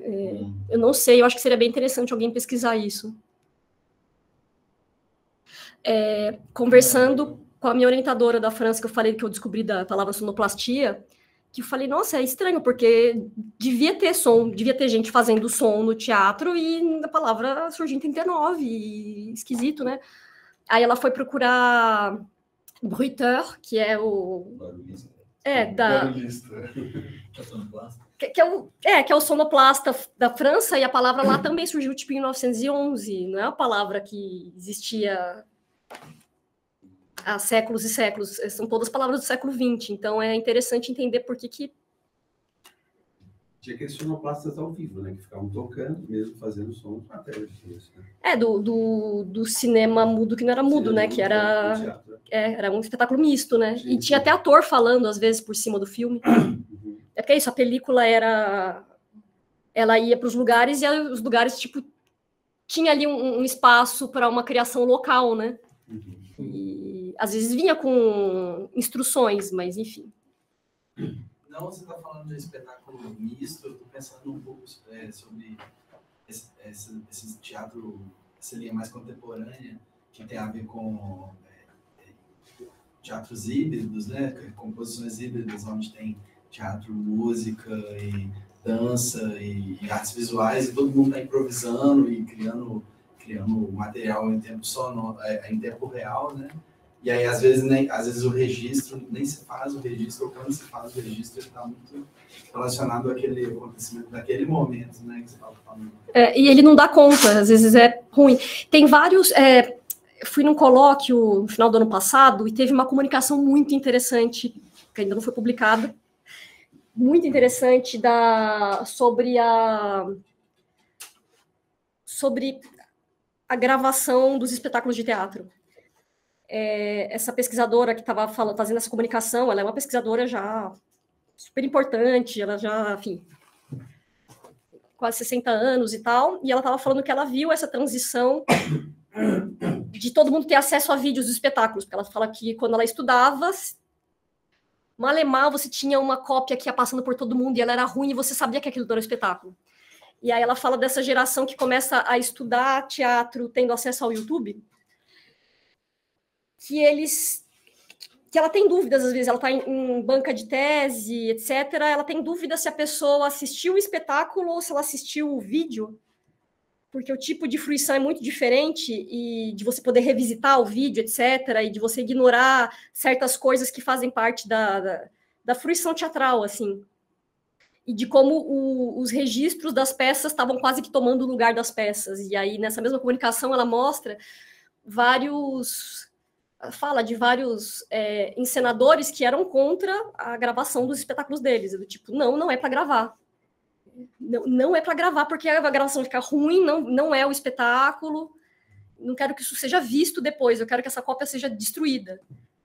É similar à gravação de performance de improvisação na música, que tem muitos discos de gravação de improvisação, só que é outra coisa, né? Então, você estar lá e ver e participar, mesmo com o público, é outro tipo de vivência, né? Da gravação, mesmo porque o próprio improvisador não vai improvisar de novo daquele jeito, aí é repetível, né? Não, São vivências e fruições completamente diferentes. E tem muitas coisas em jogo ao mesmo tempo, e o vídeo não vai pegar tudo, e é isso. Você tem uma piada que naquela hora pode ser ótima, e que todo mundo ri, e que é incrível, porque você tá lá, você ri também, e aí você pode ver aquele vídeo falando, meu Deus. Mas enfim, e aí eu acho que para mim seria o equivalente lá de escutar a Sarah Bernard, né? Aquela coisa foi no calor daquele momento, e as pessoas estavam lá, e tinha uma outra coisa rolando. Às vezes não é só o que foi dito, é tudo, assim, tem um contexto muito maior que o registro não pode... E que é isso, o problema do vídeo é que às vezes ele dá a ilusão de que você está vendo a obra, Enquanto que um arquivo sonoro, você nunca vai achar que, enfim, você sabe que não é aquilo. Ou um vídeo ruim, você sabe que não é aquilo. E aí eu achei engraçado, a conclusão da comunicação dela era que o vídeo do teatro, tipo, ruim, era melhor do que o vídeo bom, porque ele realmente mostra a insuficiência do registro, assim. Mas acho que isso cria uma discussão sobre registrar, né? Sobre a importância ou não de ter um registro daquilo, porque acho que nessas obras mais antigas, os registros eles eram adjacentes, né? Eram cartas que as pessoas mandavam sobre o que elas ouviam, né? E aí vai se avançando a tecnologia e tem mais registros que são mais verossímeis e mais se aproximam mais da peça em si. E aí acho que cria essa discussão, né? A respeito disso. Assim. Não só da peça, mas às vezes, tipo, por exemplo, sobre o protocolo para escutar a Sarah Bernard. Você lê os críticos da época, você tem coisas que às vezes são até subjetivas, mas que fazem parte daquele espetáculo, assim, que para onde ele queria tocar, o que era importante, o que estava, sei, os ânimos daquele momento, e que não tem a ver com a obra sozinha, né? Tem a ver com o contexto, enfim. O Éder quer falar. Então, só pensando aqui em outras questões, outros comentários, eu acho que tem muito essa questão, né? Tipo, é uma história do não registro, e eu acho que, pelo menos assim, tentando juntar com essa questão do teatro e com a questão da música e do grupo, acho que tem assim 2 exemplos bem emblemáticos de como a música tende a ignorar o que não foi registrado por meio de notação musical. Eu acho que 2 exemplos clássicos que vêm do teatro, que seriam o uso do piano preparado e os clusters. Então, na música, a gente costuma atribuir o piano preparado para o John Cage, já nos anos 40, e você tem os clusters com o Cowell nos anos 20. Só que, assim, esses 2 exemplos, o primeiro uso que a gente tem a ideia de que aconteceu um piano preparado na música é com o Satie, numa peça de teatro do Satie. O que apontava que aquela prática já era algo comum dentro do teatro, de preparar um piano antes, tanto que o Satie nem se deu ao trabalho de escrever isso na partitura. Tem apenas relatos de que o piano foi preparado na primeira apresentação. E a questão dos clusters, eu tenho um vídeo bem antigo de uma performance Dada no Cabaret Voltaire, e que você vê o pianista que está tocando coisas aleatórias que não foram preparadas, não tem partitura daquilo, mas ele está fazendo clusters o tempo inteiro. Então a gente tende a ignorar muito na música o que não foi registrado. Acho que talvez o pessoal da interpretação se esbarre muito mais com essa questão, porque a gente teve esse caminho na música de se registrar as alturas e deixar outros aspectos ao intérprete que hoje em dia a gente perdeu. Então, tem muita pesquisa hoje em dia falando sobre como as mesmas peças do século XVIII hoje em dia são interpretadas até 30%, 40% mais rápido do que provavelmente eram na época. Então, porque essas coisas não eram registradas. Então, acho que assim, só um comentário geral assim para tentar juntar essas 2 ideias assim, tipo. Não, isso da velocidade acontece no teatro também. É uma coisa uma das questões sobre escutar registros antigos é isso, é essa teatralidade, tem uma lentidão, tem uma coisa que não corresponde mais à nossa sensibilidade de hoje, né?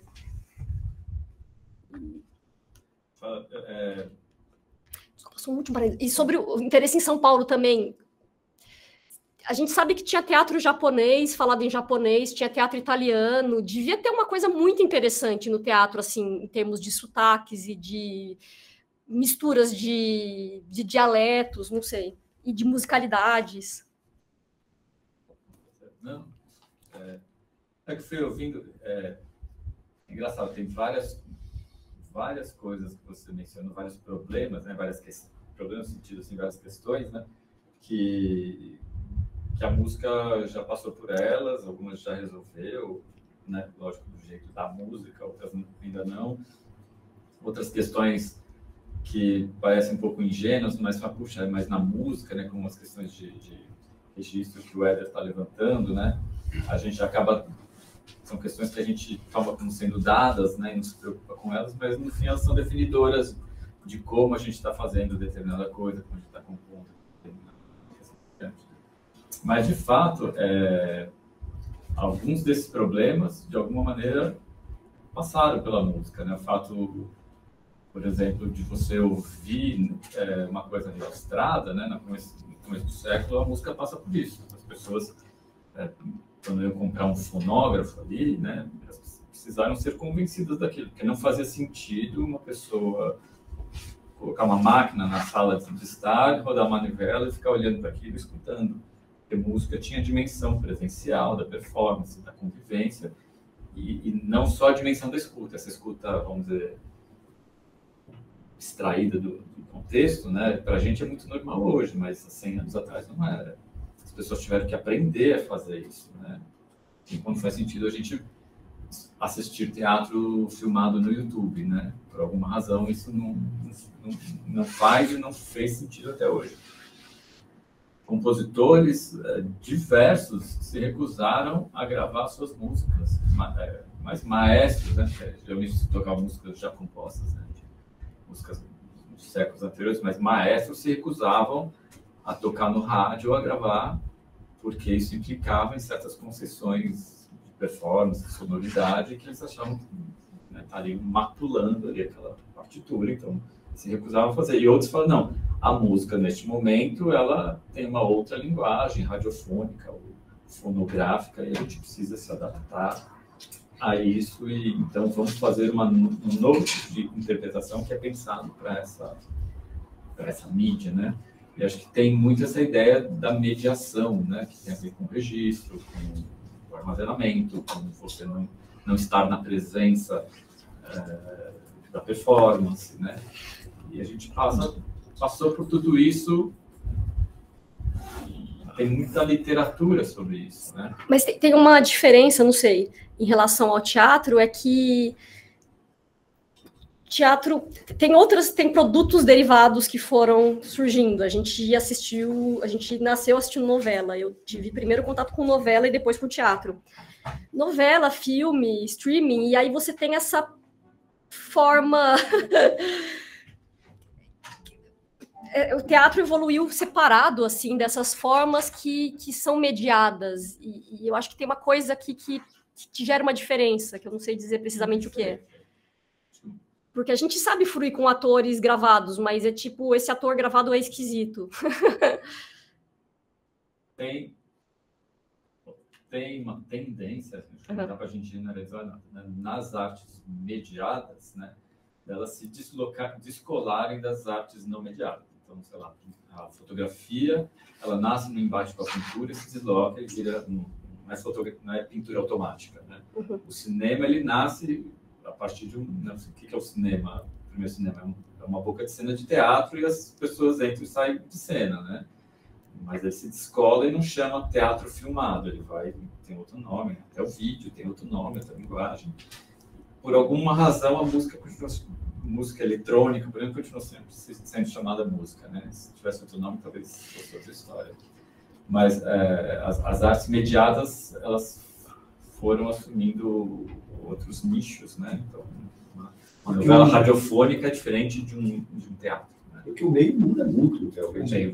Mas na música mudou muito e não adianta. A música é tão teimosa, reativa, teimosa e retrógrada que não... Mas essa comunicação que eu estava falando sobre o teatro gravado, o problema que ela coloca é dessa sensação de que aquilo está completo. Sim. De uma geração que chega, que nasce num A música mundo... passou por esse problema também. Né? Não vou entrar em detalhes, mas 50 anos de história da fonografia, que é o embate da indústria fonográfica para te provar que a música gravada equivale, eles não dizem que é igual, mas equivale à música tocada ao vivo. Para a gente isso é muito tranquilo, mas sei lá, em 1940 não era.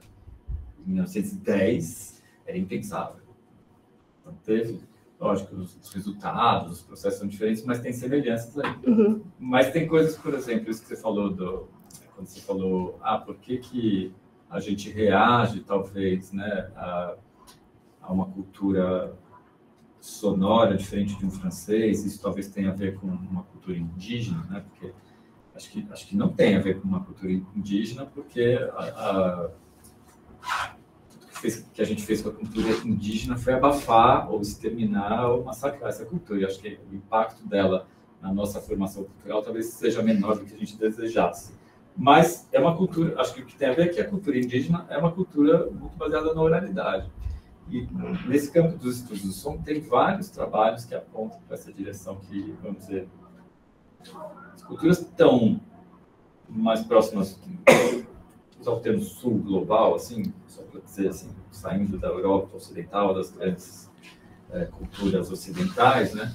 Elas têm essa tendência a um modo de pensar e de experienciar diferente por terem sido menos expostas a uma cultura logocêntrica baseada no texto escrito e por decorrência na visualidade, como as culturas da Europa ocidental. Então, essas culturas, na era moderna, tiveram tão subjugadas, talvez, pela questão da escrita, né? E, a partir da questão da escrita, também da visualidade, como forma de registro, como forma de documentação da realidade, como forma de conhecimento da realidade, enquanto que essas outras culturas mais voltadas para a oralidade tiveram muito mais próximas da voz falada e não da voz escrita, e por consequência do som. E daí você tem uma outra epistemologia, uma outra forma de pensar que está ligada, de fato, a essa possibilidade com o som. De você se permitir, por exemplo, a cantar junto, a falar alto, a perceber as coisas e a perceber as coisas mais pela memória do que pelo registro. E assim. Posso trazer um contraponto sobre a cultura indígena? Não, eu sei que ela foi massacrada e tal, mas tem uma coisa impressionante que é... Eu sou descendente de japonês e russo e espanhol, e o meu R, porta, ele vem dos indígenas. Então, você tem ali também um modo subterrâneo não, mas você tem uma maneira... A cultura indígena está mais presente do que a gente imagina, assim. Então, quando eu descobri que o meu R... Eu não tenho indígena na família, eu descobri que o meu R era indígena, eu achei, assim, fascinante, mas por isso também que eu fui me interessar e tal. E eu acho que tem aspectos, assim, na nossa convivialidade, na nossa sociabilidade, na nossa... que eu não sei dizer quais são, mas eu acho que tem mais do que a gente imagina. Ou mesmo essa cidade, né? A toponímia inteira dessa cidade é indígena. Sim. É tipo Jabaquara, Tucuruvi, Anhangabaú. Tem o mundo financeiro. Mandioca. Tem o mundo financeiro. Itaú é Pedra Preta. Mas tem um pouco a ver com essa história sobre a valorização da canção popular no Brasil, que é tão forte, talvez também, com certeza tem a ver com essa formação da cultura brasileira a partir da contribuição afro-brasileira e indígena também, né? Que tem uma coisa muito, muito peculiar, acho que não tem comparação com isso na Europa, me parece, pelo que eu conheço, morei um tempo lá, mas, assim, é muito forte no Brasil a gente falar que a música popular é um componente cultural absolutamente importante, e está baseado nessa ideia da cultura oral também. Isso não parece... Talvez não tenha nada a ver, que eu lembrei disso. O que eu acho muito louco também é que até a nossa música, cultura de massa é nacional, porque, por exemplo, na França, a periferia ouve Rihanna. Beyoncé. Quando eu voltei para cá, eu fiquei positivamente chocada com, tipo, não, olha só, até a nossa cultura... Não, mas é verdade. Sim. Tipo, de todos os nichos, assim, você tem a... Tá, não, tudo bem. Eu tenho que buscar minha filha na escola. Mas continua aí. Eu queria falar só uma outra pergunta. Se você também tem a ver com expertise que vem dos campos da música, não da gente, né? Mas dos campos da música, da questão musical, que é... Bom, você falou que tem vários estágios aí, né? Tem, vamos dizer, o armazenamento, tem o registro, tem a decodificação, tem a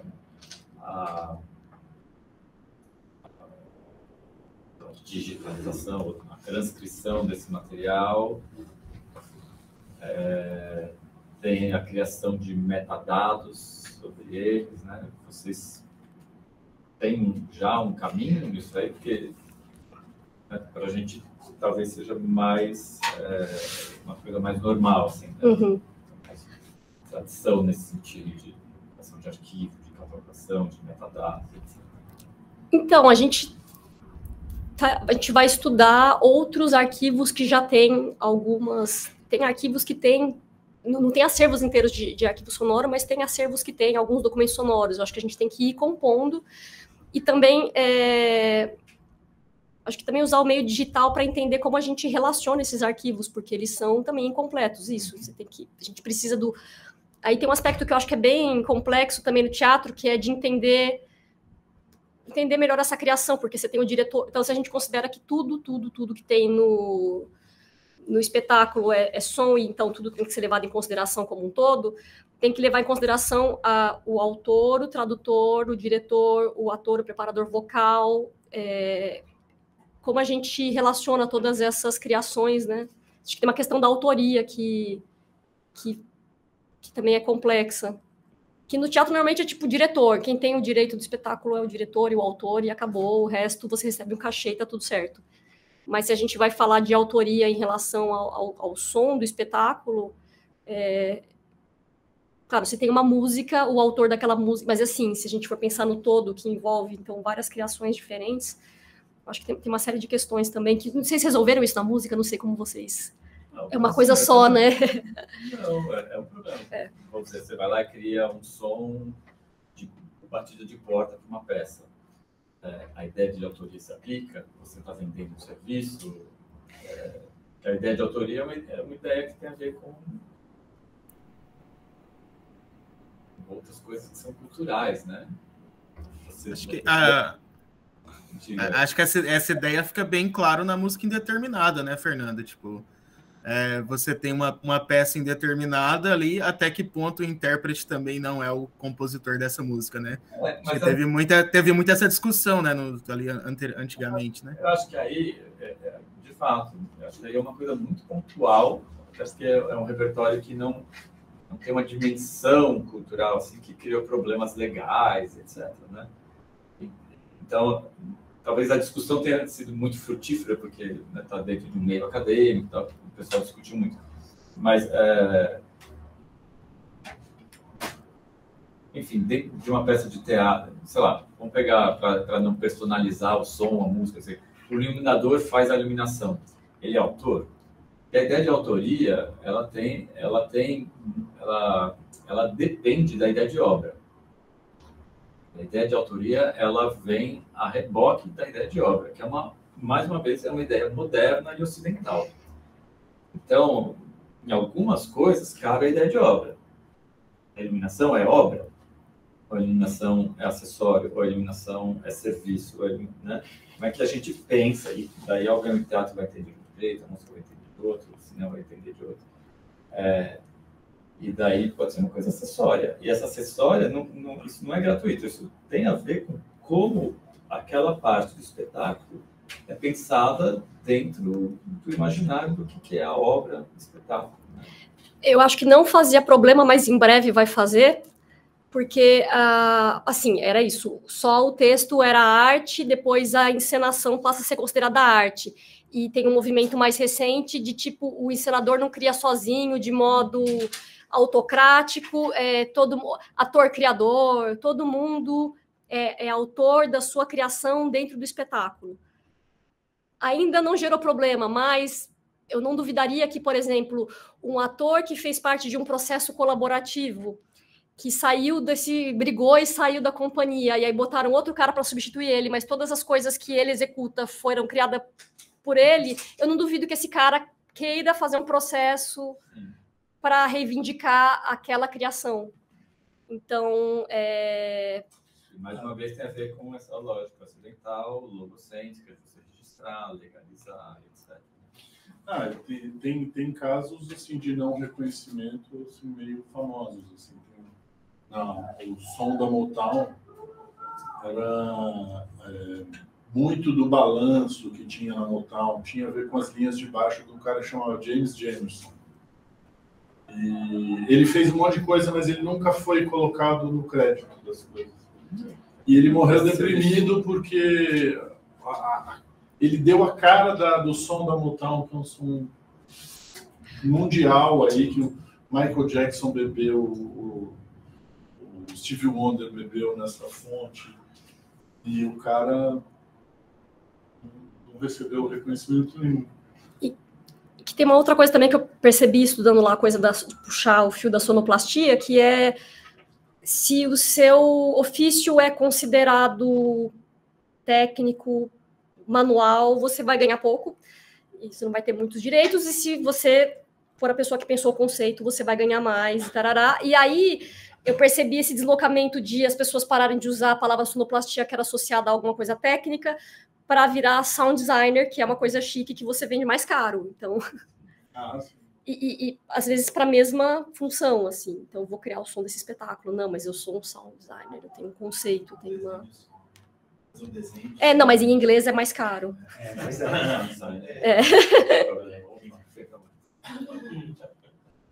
Eu fiquei viajando aqui quando você usou o termo, quando as pessoas iam escutar gravações do teatro mais antigo, né? O termo auditor, fiquei viajando nessa coisa da figura da gente de uma outra época, escutando uma coisa que chegar o que é a gente mesmo, não tá... O que é tão estranho assim na gente, né? Mas eu não entendi o que você disse, desculpa. Não, quando você... Logo lá no começo, você tinha falado... Praticamente nesse exemplo da Sarah Bernhardt, das gravações, né? De que a gente, como auditores, escutando coisas...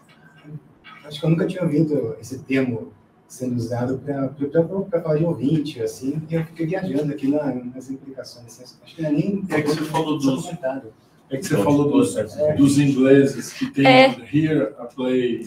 E é audience. Pois é, só isso, causou muita... E que a gente usa audiência agora só para falar de níveis de... Outra coisa que me tocou também foi que o Iazeta falou, que ele colocou essa questão da individualização da experiência, né? Que passou dessa coisa que era antes do século XIX, era mais do som, né? Do som. Era uma experiência coletiva, o pessoal que você ia, ouvia pessoalmente. Depois se trouxe essa ideia de ir para casa, né? Uma máquina em casa, onde você escutava com a sua família, assim.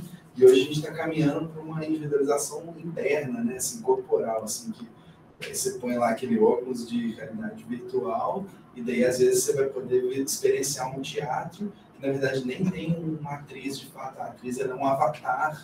E aquele avatar representa a atriz, mas não é de fato a atriz. Mas você tem uma experiência interna ali, né? A música está dentro do seu ouvido e a pessoa está praticamente dentro da sua cabeça também. Assim, né?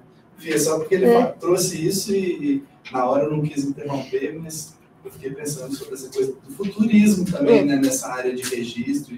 O som também me veio aquela ideia do ASMR, né? Que é escutar os sons bem pertinho, né? Das coisas, assim. E qualquer relação, né? Qual seria a relação disso com o teatro mais contemporâneo, mais moderno? Assim. Mas o que eu acho fascinante no teatro é que o teatro ele é quase obsoleto como mídia. Assim. E aí, assim, cinema, e sempre tá todo mundo falando sobre o teatro vai acabar, o teatro morreu, o teatro já era. Tá aí. Tá, não tem tanta gente quanto vem do Netflix, mas tá aí, assim, resistiu. E aí tem um texto que eu acho muito bom, que não está traduzido em português, que chama Vocação Política do Teatro, que fala justamente sobre esse aspecto de você assistir o espetáculo com outras pessoas e de você estar vendo uma obra que diz sobre aquele povo e diz sobre aquela experiência humana e a gente está coletivamente vendo outras pessoas coletivamente fazendo e de que tem uma dimensão de partilha ali que é muito importante e que quando você apaga a luz da plateia, você tira um pouco disso, porque parece que o espetáculo é feito para você sozinho assistir, e aquilo é uma obra também única, porque ela foi assinada por um diretor, é uma coisa já menos coletiva, né? Mas... então, acho que tem um movimento forte aí que... mas assim, aí, teatro contemporâneo você tem coisas com fone, etc., mas é uma coisa ou outra, assim, as pessoas gostam de ir no teatro com outras pessoas, hall de entrada, não sei o quê, assistir, é meio obsoleto, mas estamos aí, ó, tem um departamento aí. Só um comentário. Acho que eu achei bem interessante o que a Rafaela falou sobre a questão do nome e como isso muda toda a questão em torno do que se chama de autoria. Então, acho que a questão do nome do sonoplasta passa esse aspecto de técnico, não artístico, enquanto quando você tem uma peça de teatro, que eu fui no ano passado que era a trilha sonora composta por um compositor para essa peça de teatro. Então, aí você toma um aspecto de propriedade artística naquilo, porque foi um compositor que fez, foi chamado de trilha sonora, não foi chamado de sonoplastia por um sonoplasta. Então, muda um pouco como você designa essas questões já de entrada na história, né? Então, a mesma coisa numa coreografia, né? Então, é muito diferente se você deixa aquilo como um aspecto livre ou se aquilo foi idealizado e criado por uma categoria que foi denominada culturalmente, socio-historicamente, como artístico, né? Eu acho que essa questão do nome muda muito como você encara a questão. Então, se eu vou assistir uma peça que tem uma trilha sonora assinada por um compositor, você já cria esse aspecto de que aquilo também é uma propriedade criativa da obra, que pertence, de certa forma, àquele compositor, e não como algo livre. Assim, não sei. Talvez relacionado com essa ideia de planejamento e execução, né? Porque na nossa cultura, assim, é muito comum o engenheiro ganhar mais do que o pedreiro, né? A pessoa que faz projeto de software do que a pessoa que executa, sei lá, um chefe de uma empresa executivo vai ganhar mais do que o advogado que de fato faz o contrato. Assim. Aí quando você fala, né? Não sei, posso estar totalmente errado, mas quando ele falou, e você falou também, me vem essa ideia de designer, né? O designer, o sound designer, ele tem essa posição de um planejador, ele planeja. E o sonoplasta, o plástico, né? A questão tem a fisicalidade da coisa que traz essa ideia de execução, de executor. Não sei. É que eu acho que tem a ver com a ideia de obra, né? Obra do espírito, obra... Direito autoral tem um pouco disso também. Mas também tem a ver com questões financeiras. Se todo mundo começar a ver tal peça por causa da música do fulano, fulano vai querer reivindicar o direito dele sobre aquela obra. O diretor foi isso, no final das contas, né? Tipo, conta-se a historinha do Antoine, no final do século XIX, que falou, criei aqui a encenação. Mas, na verdade, o que criou a encenação, eu acho interessante, assim, foi o melodrama, né? Tem um livro muito interessante sobre isso, que é sobre... corta a cabeça do rei, no dia seguinte todo mundo pode abrir um teatro. Então, você multiplica o número de teatros, assim. E muitas das pessoas não tinham a cultura teatral, não iam ao teatro. Então, de repente, em cada esquina pode ter um teatro e todo mundo pode fazer teatro e ver teatro. E aí o melodrama vai florescer nesse momento, porque é um tipo de linguagem que é fácil mesmo, então você foca muito mais na pantomima e na música, e a música está te dizendo o que é cada cena, porque é para um público que não foi iniciado em teatro e que não está lá pelo texto, né, tal. E aí, com o melodrama, porque ele colocava mais destaque na pantomima e na música, no efeito, e não no texto, os diretores começaram a ganhar muito... Sempre existiu o diretor de teatro, mas eles começaram a ganhar muito mais destaque, no sentido de que, tipo, para aquele diretor vai ter fila de gente querendo ver aquele melodrama, porque eles gostam da maneira como ele cria aquela coisa toda. E para aquele outro, não. E aí os diretores começam a perceber isso, e aí começa a ter briga jurídica, e aí eles ganham... nessa época do melodrama, que eles vão ganhar direito de participação nos lucros lá, direitos autorais e tal. Então, é isso, talvez... Mas você fala que corta a cabeça do rei por causa da Revolução Francesa? Revolução Francesa corta a cabeça do rei, porque antes o teatro era... Passei rápido essa parte, mas é que o teatro era... Dependia da formação. Era do rei. Era uma concessão, era como canal de TV não, era o teatro do rei, era o Estado tinha meio que o monopólio do teatro, o Estado decidia quais iam ser os teatros, eles eram subsidiados pelo Estado e era o rei que bancava tudo. E aí, quando você corta a cabeça do rei, então, ok, todo mundo pode fazer um teatro se quiser. Então, é isso, e é essa necessidade de criar uma linguagem fácil, eu acho bem fascinante isso também, de ter que atingir um público que não era um público letrado ou habituado àquela linguagem, né? Enfim, mas não tinha nada a ver digressão. Sem querer cortar nossa conversa, a gente bateu aí no limite de horário. Ah, tá. Obrigada, gente, gostei. Obrigada pelo convite. E aí, se vocês quiserem, vocês da música, vocês têm, então, toda uma...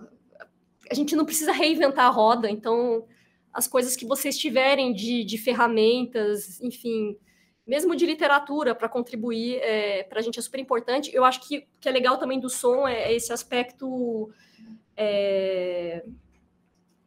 que é transversal a várias disciplinas, né?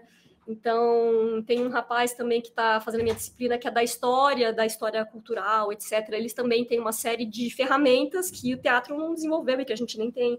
Então, é muito legal isso tudo. Então, vocês são muito bem-vindos. E vocês têm o meu contato? Não, eu deixo meu contato aqui. Tem o contato... Você tá na lista, né? eu estou na lista. Se não, tem o contato do projeto, que eu fiz bem fácil de propósito, que é AST, que é de Arquivo Sonoro de Teatro, ast@usp.br. E aí é isso também, se vocês quiserem propor até projetos atrelados ao projeto, né, tem que ter a ver com o projeto, tem que estar dentro do escopo e ajudar a avançar essa linha de pesquisa, mas é possível, então, atrelar projetos a esse projeto e isso aumenta as chances de conseguir bolsa e tal. Parabéns. Não foi que... Gente, o problema estava lá, eu só fui a pessoa que fez o negócio, eu não tenho um grande crédito em relação a... E como eu falei, eu não sou do som, né? Meu mestrado, doutorado foi sobre outra coisa, assim. Eu cheguei de... Não, eu caí de paraquedas no som. Na verdade, eu tenho até que admitir, já que acabou, então agora eu posso... Tenho até que admitir que eu tinha ódio que minha orientadora ficava me mandando fazer os negócios do som, mas não é essa a minha pesquisa. Daí... Vai me obrigar a editar o vídeo agora. Pode deixar. Não, mas eu estudei dramaturgia, essa área cinza entre dramaturgia e encenação.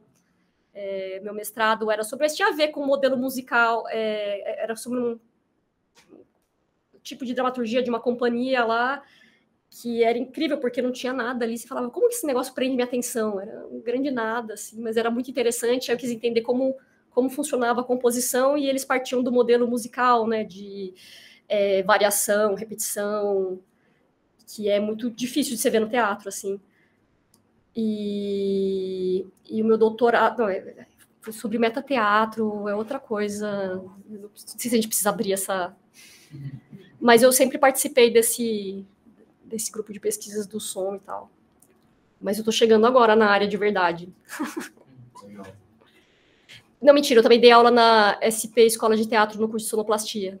Porque o Raul, né, que fundou o curso, ele leu meu artigo sobre a palavra. Me chamou, eu falei, eu não sei plugar um cabo, eu não sou a pessoa para dar aula aqui. Ele, não, mas é interessante, não, mas eu podia falar sobre qualquer palavra, mas a palavra era sonoplastia, não... Enfim. Mas agora eu estou aceitando o som. E o Raul está no projeto também? O Raul está no projeto, o Raul está fazendo... Eu lembro que o trabalho dele tinha a ver com pesquisar o teatro São Paulo inclusive, nos anos 30, sei lá. Eu não dei o crédito para ele, foi o Raul que trouxe o arquivo da Tunica para o CDT. Foi ele que trouxe. Que daí ele fez um mestrado sobre o ofício de sonoplasta, e agora... Eu não sei para que lado ele foi para o doutorado, ele tinha alguns caminhos. Eu sei que ele virou um caçador de arquivos de sonoplasta, e aí foi bem legal, porque na aula passada ele trouxe a filial carioca dele, era um cara que também é um caçador de arquivos. E ele... Não, esse cara tinha uns arquivos impressionantes, assim, porque ele conseguiu o acervo de um jornalista, e esse jornalista entrevistou Nelson Rodrigues, etc. Esse jornalista foi ver peças e ficou gravando do meio da plateia. E ele tem coisas incríveis. E é isso, eu não sei se ele ia continuar sobre a coisa do sonoplasta, da história do sonoplasta, ou se ele foi para a coisa dos arquivos e de como, enfim. como encontrar esses arquivos, todo esse trabalho que está fazendo de mapeamento de arquivos. Então, agradeço mais uma vez, Rafaela. Obrigado, pessoal, aí lá da tela. Então, obrigada. E a gente se vê na semana